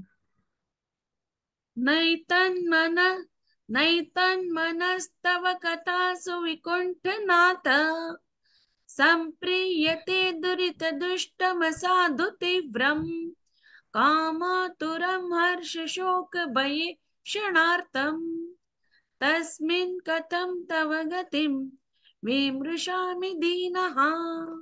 हरे कृष्ण. हरे कृष्ण. खूप छान आहे हा पण श्लोक. खूप धन्यवाद माताजी, खूप छान वाचलं. तर आता प्रल्हाद महाराज काय म्हणतात, हे प्रभू, तुम्ही चिंतामुक्त धामाचे अर्थात वैकुंठ लोकाचे अधिपती आहात.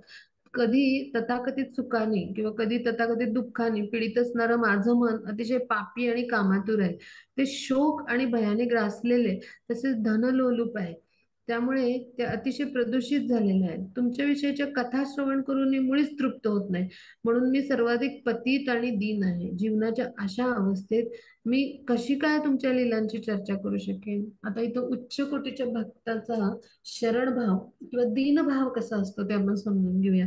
हम्म तर प्रल्हाद महाराज स्वतः खूप उच्च कोटीचे भक्त आहेत भगवंताचे. वयाच्या 5व्या वर्षी भगवत प्राप्ती झालेले असे भगवान यांचे भक्त आहेत पहा. म्हणजे गर्भातूनच भगवान यांच्या विषयीचं ज्ञान त्यांनी ग्रहण केलं होतं पहा. मग ज्या माता आहेत तर त्या नारद मुनींकडून हरिकथांचं श्रवण करायच्या आणि त्यांना झोप लागायची. पण भक्त प्रल्हाद जे आहेत तर ते गर्भामध्ये वाढत असल्यामुळं तर त्यांनी हे सगळं ज्ञान आहे ते संपादन केलं होतं पहा. मग आता ते काय म्हणतात की चिंतामुक्त धामाचे, म्हणजे चिंतामुक्त धाम म्हणजे कुठलं, भगवत धाम किंवा वैकुंठ धाम. तर वैकुंठ लोकांचे अधिपती कोण आहेत, भगवान स्वतः आहेत. मग माझ्यासारखं म्हणजे तथाकथित सुख, म्हणजे आपल्याला थोडस आपल्या मनासारखं झालं किंवा एखादी गोष्ट तर आपल्याला आनंद होतो, सुख वाटतं. आणि एखादं मनाविरुद्ध झालं की आपल्याला दुःख वाटतं. म्हणजे तथाकथित सुख आणि दुःखाने आपण पीडित असतो, असं माझं मन आहे. म्हणजे आपल्यासारखे पतित जीवांची अवस्था इथं प्रल्हाद महाराजांनी मांडली आहे पहा. हं असं माझं मन अतिशय पापी आणि कामातुर आहे. म्हणजे आपण कितीतरी अपराध करत असतो, कळत नकळत आपल्याला लक्षातही येत नाही. मग आणि कामातूर म्हणजे काय, इंद्रिय तृप्तीसाठी आतुर, अशा पद्धतीने विविध इच्छा वासनांनी युक्त अशा पद्धतीने मी आहे, असं म्हणतात ते. ते काय म्हणतात, शोक आणि भयाने ग्रासलेलं. म्हणजे दुःख झालं की शोक आणि भय, एखादी गोष्ट म्हणजे मिळवण्यासाठी किंवा एखाद्या गोष्टीची चिंता, मग त्यामुळे ते भय निर्माण होतं. म्हणजे एखाद्या गोष्टी मिळवण्याची चिंता असेल, म्हणजे पहिल्यांदा आसक्ती असते. आसक्ती असेल तर चिंता येतं, आणि चिंता आली की भय येतं. मग अशा पद्धतीने हे चक्र आहे. म्हणजे भयानक ग्रासलेलं असेल आणि असं जर मन असेल तर ते धनलोलुप, म्हणजे धनाची अपेक्षा करणारच मन असतं. म्हणजे अशा पद्धतीनं आताच्या कलियुगामध्ये आपल्यासारखी पतित जीवांची अवस्था काय आहे ही पहा, अगदी जशीच्या तशी मांडली प्रल्हाद महाराजांनी. म्हणजे अतिशय प्रदूषित झालेलं असं माझं मन आहे. आणि मग तुमच्याविषयीच्या कथा श्रवण मी केल्यात भरपूर, पण मग मी मुळीच तृप्त होत नाही. म्हणजे आता आपली पण अशीच अवस्था आहे. भगवत कथा जितकी आपण श्रवण करू तितकी आपली म्हणजे क्षुधा आहे तर ती वाढत जाते. म्हणजे ती कधी म्हणजे आपली अशी तृप्ती होत नाही. आपलं असंच होतं की नाही पहा. मग तसंच भगवान यांच्याविषयी प्रल्हाद महाराज सांगतात. म्हणजे काय, की ते स्वतःला सर्वाधिक पतित आणि दीन, म्हणजे अत्यंत दीन अशा पद्धतीने पतित आहे अत्यंत, असा असा व्यक्ती. असा तर असं स्वतःला ते भगवान यांच्या समोर जे स्वतःला आहे तर ते प्रकट करतायत. तर हे एका उच्च कोटीच्या भक्ताचा भाव असतो. त्याला कधीच वाटत नाही की मी भगवंतांचा म्हणजे जाणणारा, त्यांना दिव्य स्तरावर असा उच्च कोटीचा भक्त आहे. म्हणजे ते उलट काय म्हणतात, जीवनाच्या अशावस्थेत मी कशी काय, म्हणजे माझ्यासारखा सर्वाधिक पतित दिन भक्त कशी काय तुमच्या लीलांची चर्चा करू शकेन, मी त्यास पात्र देखील नाही, असं ते म्हणतात. म्हणजे आता ह्याच्यातून आपण समजून घेऊया की भक्ताचा एका भाव कसा असतो. उच्च कोटीचा जो भगवान यांचा भक्त असतो ना, तर तो स्वतःला मी काही तुमचा भक्त असूच शकत नाही हे सिद्ध करण्यासाठी प्रयत्न करतो. म्हणजे तो हे वारंवार म्हणजे सांगण्याचा प्रयत्न, पृथ्वी महाराजांच्या आपण स्तुतीत अभ्यासलं किंवा कुठल्याही भक्तांच्या वेगवेगळ्या आपण स्तुती अभ्यासला, ते काय करतात, ते प्रत्येक वेळी उच्च कोटीचे जे भक्त असतात ना, मी तुमचा कसा भक्त नाही आहे हेच सिद्ध करतात भगवंतांना. इतकं ते भगवंतांसमोर स्वतःला शुल्लक, पतित, दीन असा म्हणजे प्रदूषित समजत असतात. आपली तीच वास्तविक स्थिती आहे. अर्थात ते उच्च कोटीचे शुद्ध भक्त असतात. पण असा जो उच्च कोटीचा शुद्ध भक्त असतो त्यांच्यामध्ये काय असतं, अहंभाव नसतो. हम्म ते पूर्ण शरण गेलेले असतात भगवानांना. भगवानांच्या चरण कमलांची रज बनून राहण्यामध्ये धन्यता मानणारे असतात. असे कोण असतात, भगवान यांचे चरण कमलांची रज म्हणून समाधान मानणारे, रज बनून राहणारे आपले गुरु असतात. आणि मग गुरूंच्या चरण कमलांची आपण रज म्हणून घ्यायचं असतं. मग असा प्रल्हाद महाराजांचे गुरु कोण आहेत, नारद मुनी. त्यांच्या चरण कमलांची रज म्हणून प्रल्हाद महाराज म्हणजे जे आहेत उच्च कोटीचे भक्त असतील तरी ते एक शिष्यत्व म्हणून किंवा शिष्य म्हणून अशा पद्धतीने प्रयास करतात. आणि म्हणून ते काय म्हणतात, मी तुमच्या पुढे दीन आहे, अपात्र आहे, पतित जीव आहे. आणि माझ्यासारखा असा प्रदूषित जीव तुमच्या लीलांची म्हणजे कशी काय बरं वर्णन करू शकेल, कशी काय बरं स्तुती करू शकेल, कारण मी आज पात्र नाही. म्हणजे पहा, हा उच्च कोटीच्या भक्ताचा भाव असतो. अन्यथा काय होतं, जे सहजीय भक्त असतात किंवा जे थोडंसं काहीतरी ज्ञान मिळालं किंवा थोडंसं काहीतरी भगवंताविषयी चार श्लोक जाणले, तर ते काय करतात, स्वतःला मी कोणीतरी मोठ्या प्रतीचा भक्त आहे असं जे दाखवतात. मग ते कधी भगवानांचे भक्त असू शकत नाहीत. भगवानांचे जे शुद्ध भक्त असतात ते स्वतःला अत्यंत पतित, दीन, मी त्या पात्र देखील नाही ती सेवा करण्यात भगवानांची. भगवानांच्या लीलेचं वर्णन करण्यासाठी माझी जिव्हा देखील पात्र नाही असा विचार करणारे असतात. जसे प्रल्हाद महाराजांनी आपले भाव व्यक्त केलेत. मग हा फरक आपण समजून घेऊ. आणि असे जे भक्त असतात ते खरे भक्त असतात भगवानांचे. मग हेच आपण या श्लोकातून शिकायचं. आपल्याला समजून घेता आलं पाहिजे की भगवानांचे उच्च कोटीचे शुद्ध भक्त आणि आजच्या काळामध्ये म्हणजे तथाकथित भक्त म्हणून देखावा करणारे, भक्तांच्या मंडळीमध्ये देखावा करणारे, थोडस ज्ञान प्राप्त झालं की देखावा करणारे जे भक्त असतात त्यांच्यातला आणि उच्च कोटीच्या शुद्ध भक्तातला फरक आपल्याला समजून घेता आला पाहिजे. त्याद्वारे आपण म्हणजे काय अभ्यासाचं, तर आपण अशा पद्धतीचे सहजीय भक्त कधी नाही बनता कामा. आपण कसे भक्त बनलं पाहिजे, प्रल्हाद महाराजांसारखे. म्हणजे आपण तितके शुद्ध बनण्याची आपली पात्रता देखील नसेल, ते भगवंतांचं नियोजन आहे. पण आपण प्रल्हाद महाराजांच्या चरणचिन्हांचं अनुसरण केलं, किंवा अर्जुन आहे त्यांच्या चरणचिन्हांचं अनुसरण केलं, तर काय होऊ शकतं, तर आपल्यावर भगवत कृपा होऊ शकते. ह्यासाठी आपण हे स्तुती अभ्यासायचं, तशा पद्धतीनं अनुसरण करायचा प्रयत्न करायचा. आता पुढे काय म्हणतात प्रल्हाद महाराज ते आपण अभ्यासू. मग पुढची स्लाइड, पुढचा श्लोक घेऊ.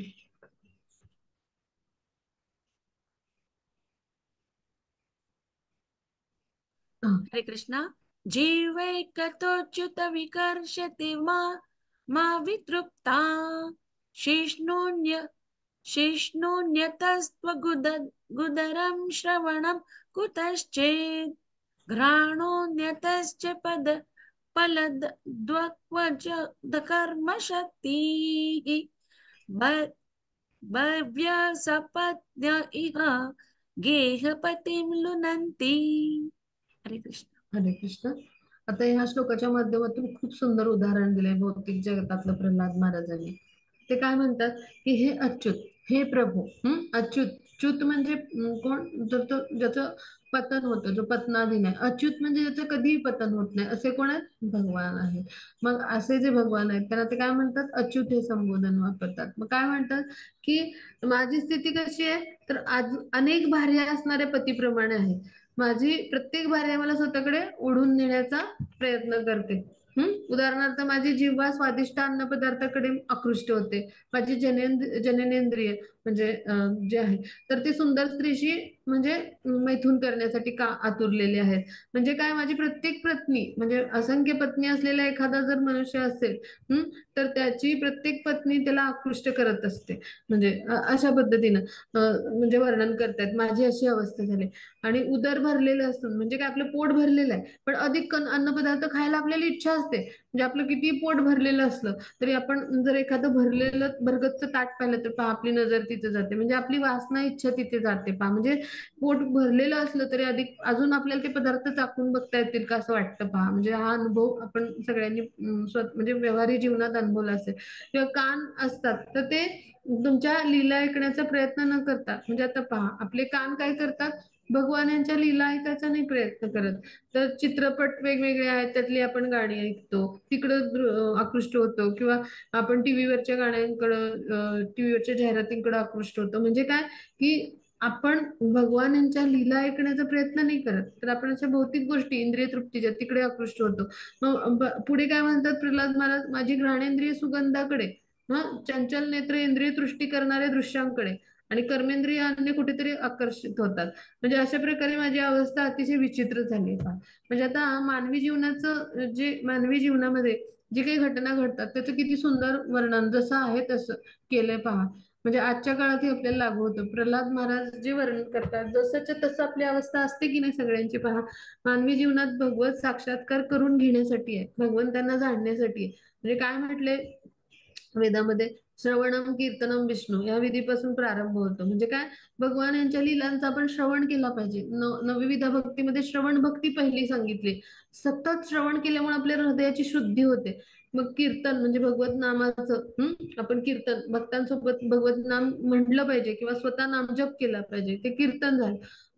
मग विष्णूंचं म्हणजे, मग अशा विधींपासून सुरुवात होते. म्हणजे हे काय आहे, तर प्राथमिक विधी आहेत.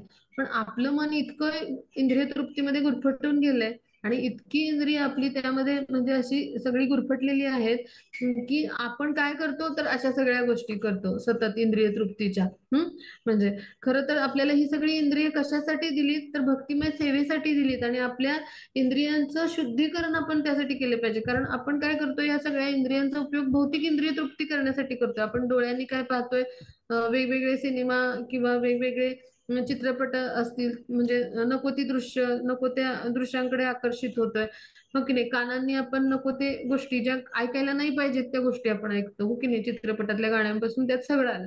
हा, मग असंच सगळं घडतंय. म्हणजे जे नाही करायला पाहिजे ते इंद्रियांनी आपण करतोय. म्हणजे इतकी इंद्रिय आपली प्रदूषित आहेत आणि गुरफटून गेलीत इंद्रिय तृप्तीमध्ये. मग ह्यांची शुद्धी म्हणजे काय, भगवान यांची भक्तिमय प्रेममय सेवा. इंद्रियांची आपण शुद्धी कधी करू शकतो, जेव्हा भगवान यांची भक्तिमय प्रेममय सेवा करू. म्हणजे बद्ध जीवनामध्ये आपली अशी अवस्था आहे, आपण इंद्रिय तृप्तीमध्येच गुरफटून गेलेलो आहोत. आणि जोपर्यंत आपण इंद्रिय तृप्ती इंद्रिय तृप्ती करत राहू तोपर्यंत आपण सतत पुन्हा पुन्हा बद्ध होत राहू. पण इंद्रियांचं शुद्धीकरण कधी होऊ शकतं? जेव्हा आपण भक्तिमय सेवा करू. मग इंद्रियांचं शुद्धीकरण करण्याचं जोपर्यंत आपल्याला प्रशिक्षण नाही मिळत तोपर्यंत आपण भक्त होऊ शकू का? बिलकुल नाही. मग कृष्ण भावनामृत संघामध्ये इस्कॉन जे आहे म्हणजे आंतरराष्ट्रीय कृष्ण भावनामृत संघ म्हटलं जातं, त्यामध्ये प्रत्येकाला आपल्याला काय शिकवलं जातं? इंद्रिय निग्रह. मग यासाठी ही 4 रेग्युलेटिव्ह प्रिन्सिपल्स आहेत पहा. आपण 4 नियामक तत्वांचं पालन करतो की नाही? तर त्याचं कारण काय? इंद्रिय निग्रह. विशेषतः आपण जिव्हेचं नियंत्रण करण्यापासून सुरुवात करतो पहा. म्हणजे भक्तिविनोद ठाकूर काय म्हणतात? जिव्हा अत्यंत लोभी आणि अजिंक्य आहे. म्हणजे असं जिव्हाकर्षण थांबवण्यासाठी आपण काय केलं पाहिजे?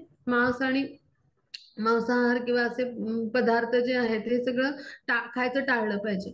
मग मद्यपान, सिगारेट, बिडी ओढायचं किंवा मादक पदार्थांचं सेवन हे जिव्हेचं पुन्हा आकर्षण आहे, हे टाळलं पाहिजे. मग चहा, कॉफी हे सुद्धा काय जिव्हेचंच आकर्षण आहे, मग हे टाळलं पाहिजे. मग तसंच जननेंद्रियांना काय आपल्या म्हणजे जे आहे तर त्यांना काय आकर्षण असतं? अनैतिक मैथून करण्याची अनुमती आपण देऊ नये. म्हणजे काय? अवैध संबंध किंवा अनैतिक संबंध आपण टाळले पाहिजे. म्हणजे काय? इंद्रिय निग्रह केल्याविना आपल्याला कृष्ण भावनेमध्ये प्रगती करता येईल का? आपल्या इंद्रियांना शुद्ध केल्याविना आपल्याला कृष्ण भावनेमध्ये प्रगती नाही करता येणार. इंद्रियांचा संयम आणि हा संयम येण्यासाठी शुद्धी होणं आवश्यक आहे. मग इंद्रियांचा संयम होईल तेव्हाच आपण शुद्ध व्हायला सुरुवात होईल ना. आणि इंद्रियांचा संयम जेव्हा होईल तेव्हाच आपण भगवंतांच्या सेवेला पात्र होऊ ना. एकीकडे इंद्रिय तृप्ती करायची म्हणजे आणि एकीकडे भगवत नाम घ्यायचं तर तो भगवत चरणी केलेला अपराध असतो. म्हणजे अशा पद्धतीनं म्हणजे एखादा व्यक्ती जर अनैतिक मैथून करत असेल आणि एकीकडे भगवत नाम घेत असेल तर भगवत चरणी अपराध आहे तो. म्हणजे तर भगवत सेवेमधला अपराध आहे तो. म्हणून आपण काय केलं पाहिजे की इंद्रिय निग्रह केल्यावर कृष्ण भावनेमध्ये प्रगती नाही होणार आपली. इंद्रिय संयमाचा एकमेव मार्ग काय आहे? आता इंद्रियांचं संयमन कसं करायचं मग? तर ह्यासाठी काय सांगितलंय? हरिनामाचं श्रवण आणि कीर्तन. म्हणजे आपल्याला हरिनाम जे आहे तर ह्या सगळ्या इंद्रिय वेगापासून मुक्त करू शकतं. ह्या इंद्रियांचे सगळे वेग आहे ते रोखू शकतं. इंद्रियांचा संयम जो आहे तो आपल्या करू शकतो पहा. म्हणजे आणि असा जो मनुष्य आहे तर त्याला काय सांगितले चैतन्य महाप्रभूंनी? हरेर नाम हरेर नाम हरेर नामैव केवलम कलो नास्तेव नास्तेव नास्तेव गतिरन्यता. म्हणजे काय की दुसरा कुठला मार्गच नाहीये आपलं शुद्धीकरण करून घेण्यासाठी आपल्या इंद्रियांचं. आणि हे जेव्हा आपण शुद्धीकरण करू तर त्यावेळेला म्हणजे आणि ते कसं करू? तर हरिनामाचं श्रवण, हरिनामाचं कीर्तन. म्हणजे काय? तर आपण हरिनामाचं श्रवण म्हणजे भगवान जे आहेत तर त्यांचे यशोगाथा जो कोणी गातोय, सांगतोय भागवताच्या माध्यमातून, भगवद्गीतेच्या माध्यमातून उपदेश सांगतोय किंवा भगवत नामाचा जो जप करतोय त्याचं श्रवण, भगवंतांच्या भजन जे आहे तर तो कोणी गातोय म्हणजे सगळं ज्यात हरिनाम आहे त्या सगळ्याचं श्रवण झालं. आणि भगवत नामाचं पण श्रवण झालं. मग जो श्रवण करतो, कीर्तन म्हणजे स्वतः मोठ्याने गायचं इतर भक्तांसोबत, त्याला म्हणायचं कीर्तन जो करतो. आणि संकीर्तन म्हणजे नाचून गाऊन वाद्यांच्या तालावर. म्हणजे असं सगळ्या पद्धतीनं जो कोणी करतो तर तोच काय करेल? इंद्रिय निग्रह करू शकेल पहा. म्हणजे इंद्रियांना संयमित करू शकेल. त्या इंद्रिय संयमाचा एकमेव मार्ग आहे. म्हणजे आपला जप किती महत्वाचा आहे पहा. म्हणजे आपण हजारो लाखो पुस्तकं वाचली असतील पण आपला इंद्रिय निग्रहच नसेल तर ते आचरणात आणू शकू का आपण? जे काही वैदिक ज्ञान आहे म्हणजे अमर्याद आहे ते वेदांचं ज्ञान आणि त्या संदर्भात अमर्याद ग्रंथ आहेत. आपण भरपूर सगळे वाचू पण जर आपण हरिनामच घेतलं नाही, भगवत नामाचा जपच नाही केला म्हणजे त्यामध्ये किती शक्ती आहे पहा. किंवा अशा पद्धतीचं ज्ञान आत्मसात केलं पण भगवत नामच घेतलं नाही तर काय होईल? आपल्या इंद्रियांचा निग्रह होईल का? किंवा इंद्रियांचा संयम होईल का? बिलकुल नाही. एकमेव मार्ग म्हणजे काय? हरीर नाम केवलम. कलियुगामध्ये आणि ह्या मार्गावर जो मनुष्य चालणार नाही त्याची अवस्था काय होईल? की अनेक भार्या असलेला व्यक्ती काय करतो? अनेक पत्नी असलेला व्यक्ती काय करतो? तर प्रत्येक पत्नीकडे आकर्षित होत असतो. म्हणजे प्रत्येकीकडून इंद्रिय सुखासाठी त्रस्त असतो. तसं सतत आपण प्रत्येक इंद्रिय तृप्तीच्या गोष्टींमध्ये व्यस्त राहू पहा आणि त्रस्त राहू. मग अशा पद्धतीनं जेव्हा एखादा व्यक्ती राहील इंद्रिय तृप्तीमध्ये वेगवेगळ्या इंद्रिय सुखांसाठी त्रस्त म्हणजे वेगवेगळी इंद्रिय म्हणजे असंख्य वेगवेगळी इंद्रिय सुख म्हणजे असंख्य पत्नी असल्यासारखं आहे. आणि तिकडं आपलं मन विचलित जर सतत राहिलं आणि असे त्रस्त राहिलो तर आपल्याला कधी म्हणजे इंद्रियांचा संयम आहे, तर तो निर्माण करताच येणार नाही किंवा साधताच येणार नाही किंवा इंद्रिय निग्रह करताच येणार नाही. आणि जोपर्यंत इंद्रिय निग्रह होत नाही तोपर्यंत आपण कृष्ण भावनेमध्ये प्रगती करू शकतो का? कृष्ण जे आहेत त्यांच्या चरण कमलांचा आश्रय घेऊ शकतो का? बिलकुल नाही. आणि यासाठी ही शुद्धीकरण करण्याची प्रक्रिया आहे इंद्रियांची. म्हणजे काय आहे तर आपला भगवन नाम किंवा हरिनाम. मग हरिनाम सगळीकडे येतं, पण त्यातही पुन्हा हरिर नाम केवलम म्हणजे काय की भगवन नामाचा जप, हरे कृष्ण महामंत्राचा जप हा जेव्हा आपण करू ना, तर त्यावेळेला काय होईल तर आपल्या इंद्रियांचं शुद्धीकरण होईल. म्हणजे पहा, हरे कृष्ण महामंत्रामध्ये किती ताकद आहे. हे आपण अनुभवूया म्हणजे किंवा हे समजून घेऊया. आपल्या म्हणजे सगळ्या प्रकारचे जे वेग आहेत, वाणीचे वेग, मनाचा वेग, म्हणजे वाचेचा वेग, म्हणजे सगळ्या प्रकारचे जे वेग आहेत, इंद्रियांचे वेग, उदराचा वेग, उपदेशामृतामध्ये पहिला श्लोक आहे पहा. तर हे सगळे जिव्हेचा वेग, जिव्हेचा वेग किती म्हणजे किती आहे पहा. तर ह्या सगळ्यातून आपण कधी मुक्ती मिळू शकतो किंवा इंद्रियांचा निग्रह, इंद्रिय संयम आपण कधी करू शकतो तर जेव्हा कधी आपल्या मुखामध्ये हरिर नाम येईल किंवा हरीचं नाम येईल. आणि ह्यासाठी हरे कृष्ण महामंत्राचा जप किती महत्वाचा आहे पहा. आणि म्हणून कृष्ण भावनामृत आंदोलन जे आहे तर तिथं हरे कृष्ण महामंत्र किंवा संकीर्तन, नाम संकीर्तन येत नाही म्हणजे काय, तिथं आपण हरे कृष्ण महामंत्राचा जप करतो, नाम संकीर्तन करतो म्हणजे मोठ्या आवाजात नाचून गाऊन वाद्यांच्या तालावर भक्तांच्या सोबत. मग हा किती महत्वाचा आहे पहा. तर ह्याचाच प्रचार प्रसार केला जातो. ह्याचं कारण काय आहे, त्याशिवाय आपण जिव्हेचा वेग आपल्या किंवा इंद्रियांचा वेग आहे तर तो आवरू नाही शकणार, इंद्रियांना संयमित नाही करू शकणार. आणि इंद्रिय जोपर्यंत संयमित होत नाही तोपर्यंत आपण कृष्णा कॉन्शियस म्हणजे कृष्ण भावनामृतामध्ये प्रगती नाही साधू शकणार, की जे इंद्रियांची शुद्धी होण्यासाठी आवश्यक आहे. आणि यासाठी आपण काय केलं पाहिजे, केवळ आणि केवळ आपल्या मुखामध्ये हरिनाम ठेवलं पाहिजे पहा. हरिकृष्ण महामंत्राचा जप आपण केला पाहिजे. आपल्याला 16 माळा करायला जो सांगितलं श्रील प्रभुपादांनी, जो कोणी भक्त 16 माळा जप करतो आणि भगवत प्रसाद ग्रहण करतो तो निश्चित काय होतो, या त्रिगुणातून मुक्त होतो, भगवत धामाची प्राप्ती करतो, असं श्रील प्रभुपाद आपल्या जे वाणी कोट्स आहेत त्याच्यामध्ये सांगतात पहा. म्हणजे काय की हे सगळ्या भक्तांनी आपल्याला सांगितलंय. आणि श्रील प्रभुपादांनी तर प्रत्येक त्यांच्या लेक्चरमध्ये, त्यांच्या वेगवेगळ्या लिखाणामध्ये सगळीकडे आपल्याला हे पाहायला मिळतं पहा त्यांच्या लिखाणामध्ये. आणि म्हणून आपण प्रयत्न केला पाहिजे. आणि 4 नियामक तत्वांचं पालन का, तर ते जिव्हेची आकर्षण आहे ती आपण थांबवली पाहिजे, त्याशिवाय आपल्या इंद्रियांची शुद्धी नाही होणार. आणि ह्यासाठी ते 4 नियामक तत्वांचं आपण पालन जितक्या काटेकोरपणे करता येईल तेवढं करायचा प्रयत्न केला पाहिजे. त्याचं महत्व आपण या श्लोकातून समजून घेतलं. प्रल्हाद महाराज आपल्यासारखे पतित जीवांची स्थिती जाणतात आणि असा मी कसा बरं तुमची स्तुती करायला पात्र असेल. आपलीच स्तुती आपल्यासारख्या सामान्य व्यक्तीची स्थितीच ते मांडतात पहा. आणि ते काय म्हणतात, मी असुर कुळात जन्मलेला आहे आणि मी कसं, वास्तविक ते शुद्ध भक्त आहे, पण ते आपली ह्या स्तुतीतून आपल्यासारख्या सामान्य जीवांची, पतित जीवांची स्थिती मांडतात पहा, आपली कशी असते.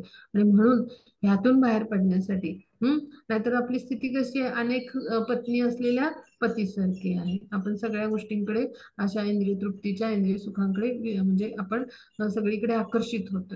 जसा प्रत्येक पत्नीकडे आकर्षित होतो पती, अशा अनेक पत्नी असलेला, आणि तिच्याकडून ते सुख मिळवण्यासाठी त्रस्त असतो, तसं होतंय आपलं या भौतिक जगतामध्ये. आणि हे सगळं टाळायचं असेल तर आपल्याला काय केलं पाहिजे, भगवंतांची भक्तिमय प्रेममय सेवा, भगवन नामाचा जप करणं किंवा भगवन नाम जीवेवर येणं, हे सुद्धा काय आहे, तपस्या आहे, तप आहे किंवा भगवत भक्तिमय सेवाच आहे. आपण हरिनाम प्रभू म्हणून ते नाम शब्द म्हणजे भगवान यांचं नाम म्हणजे प्रत्यक्ष भगवान आहेत, म्हणजे नामावतार आहे, तो शब्दावतार आहे. हरिनाम प्रभू म्हणून तिथे ते प्रकट होतात.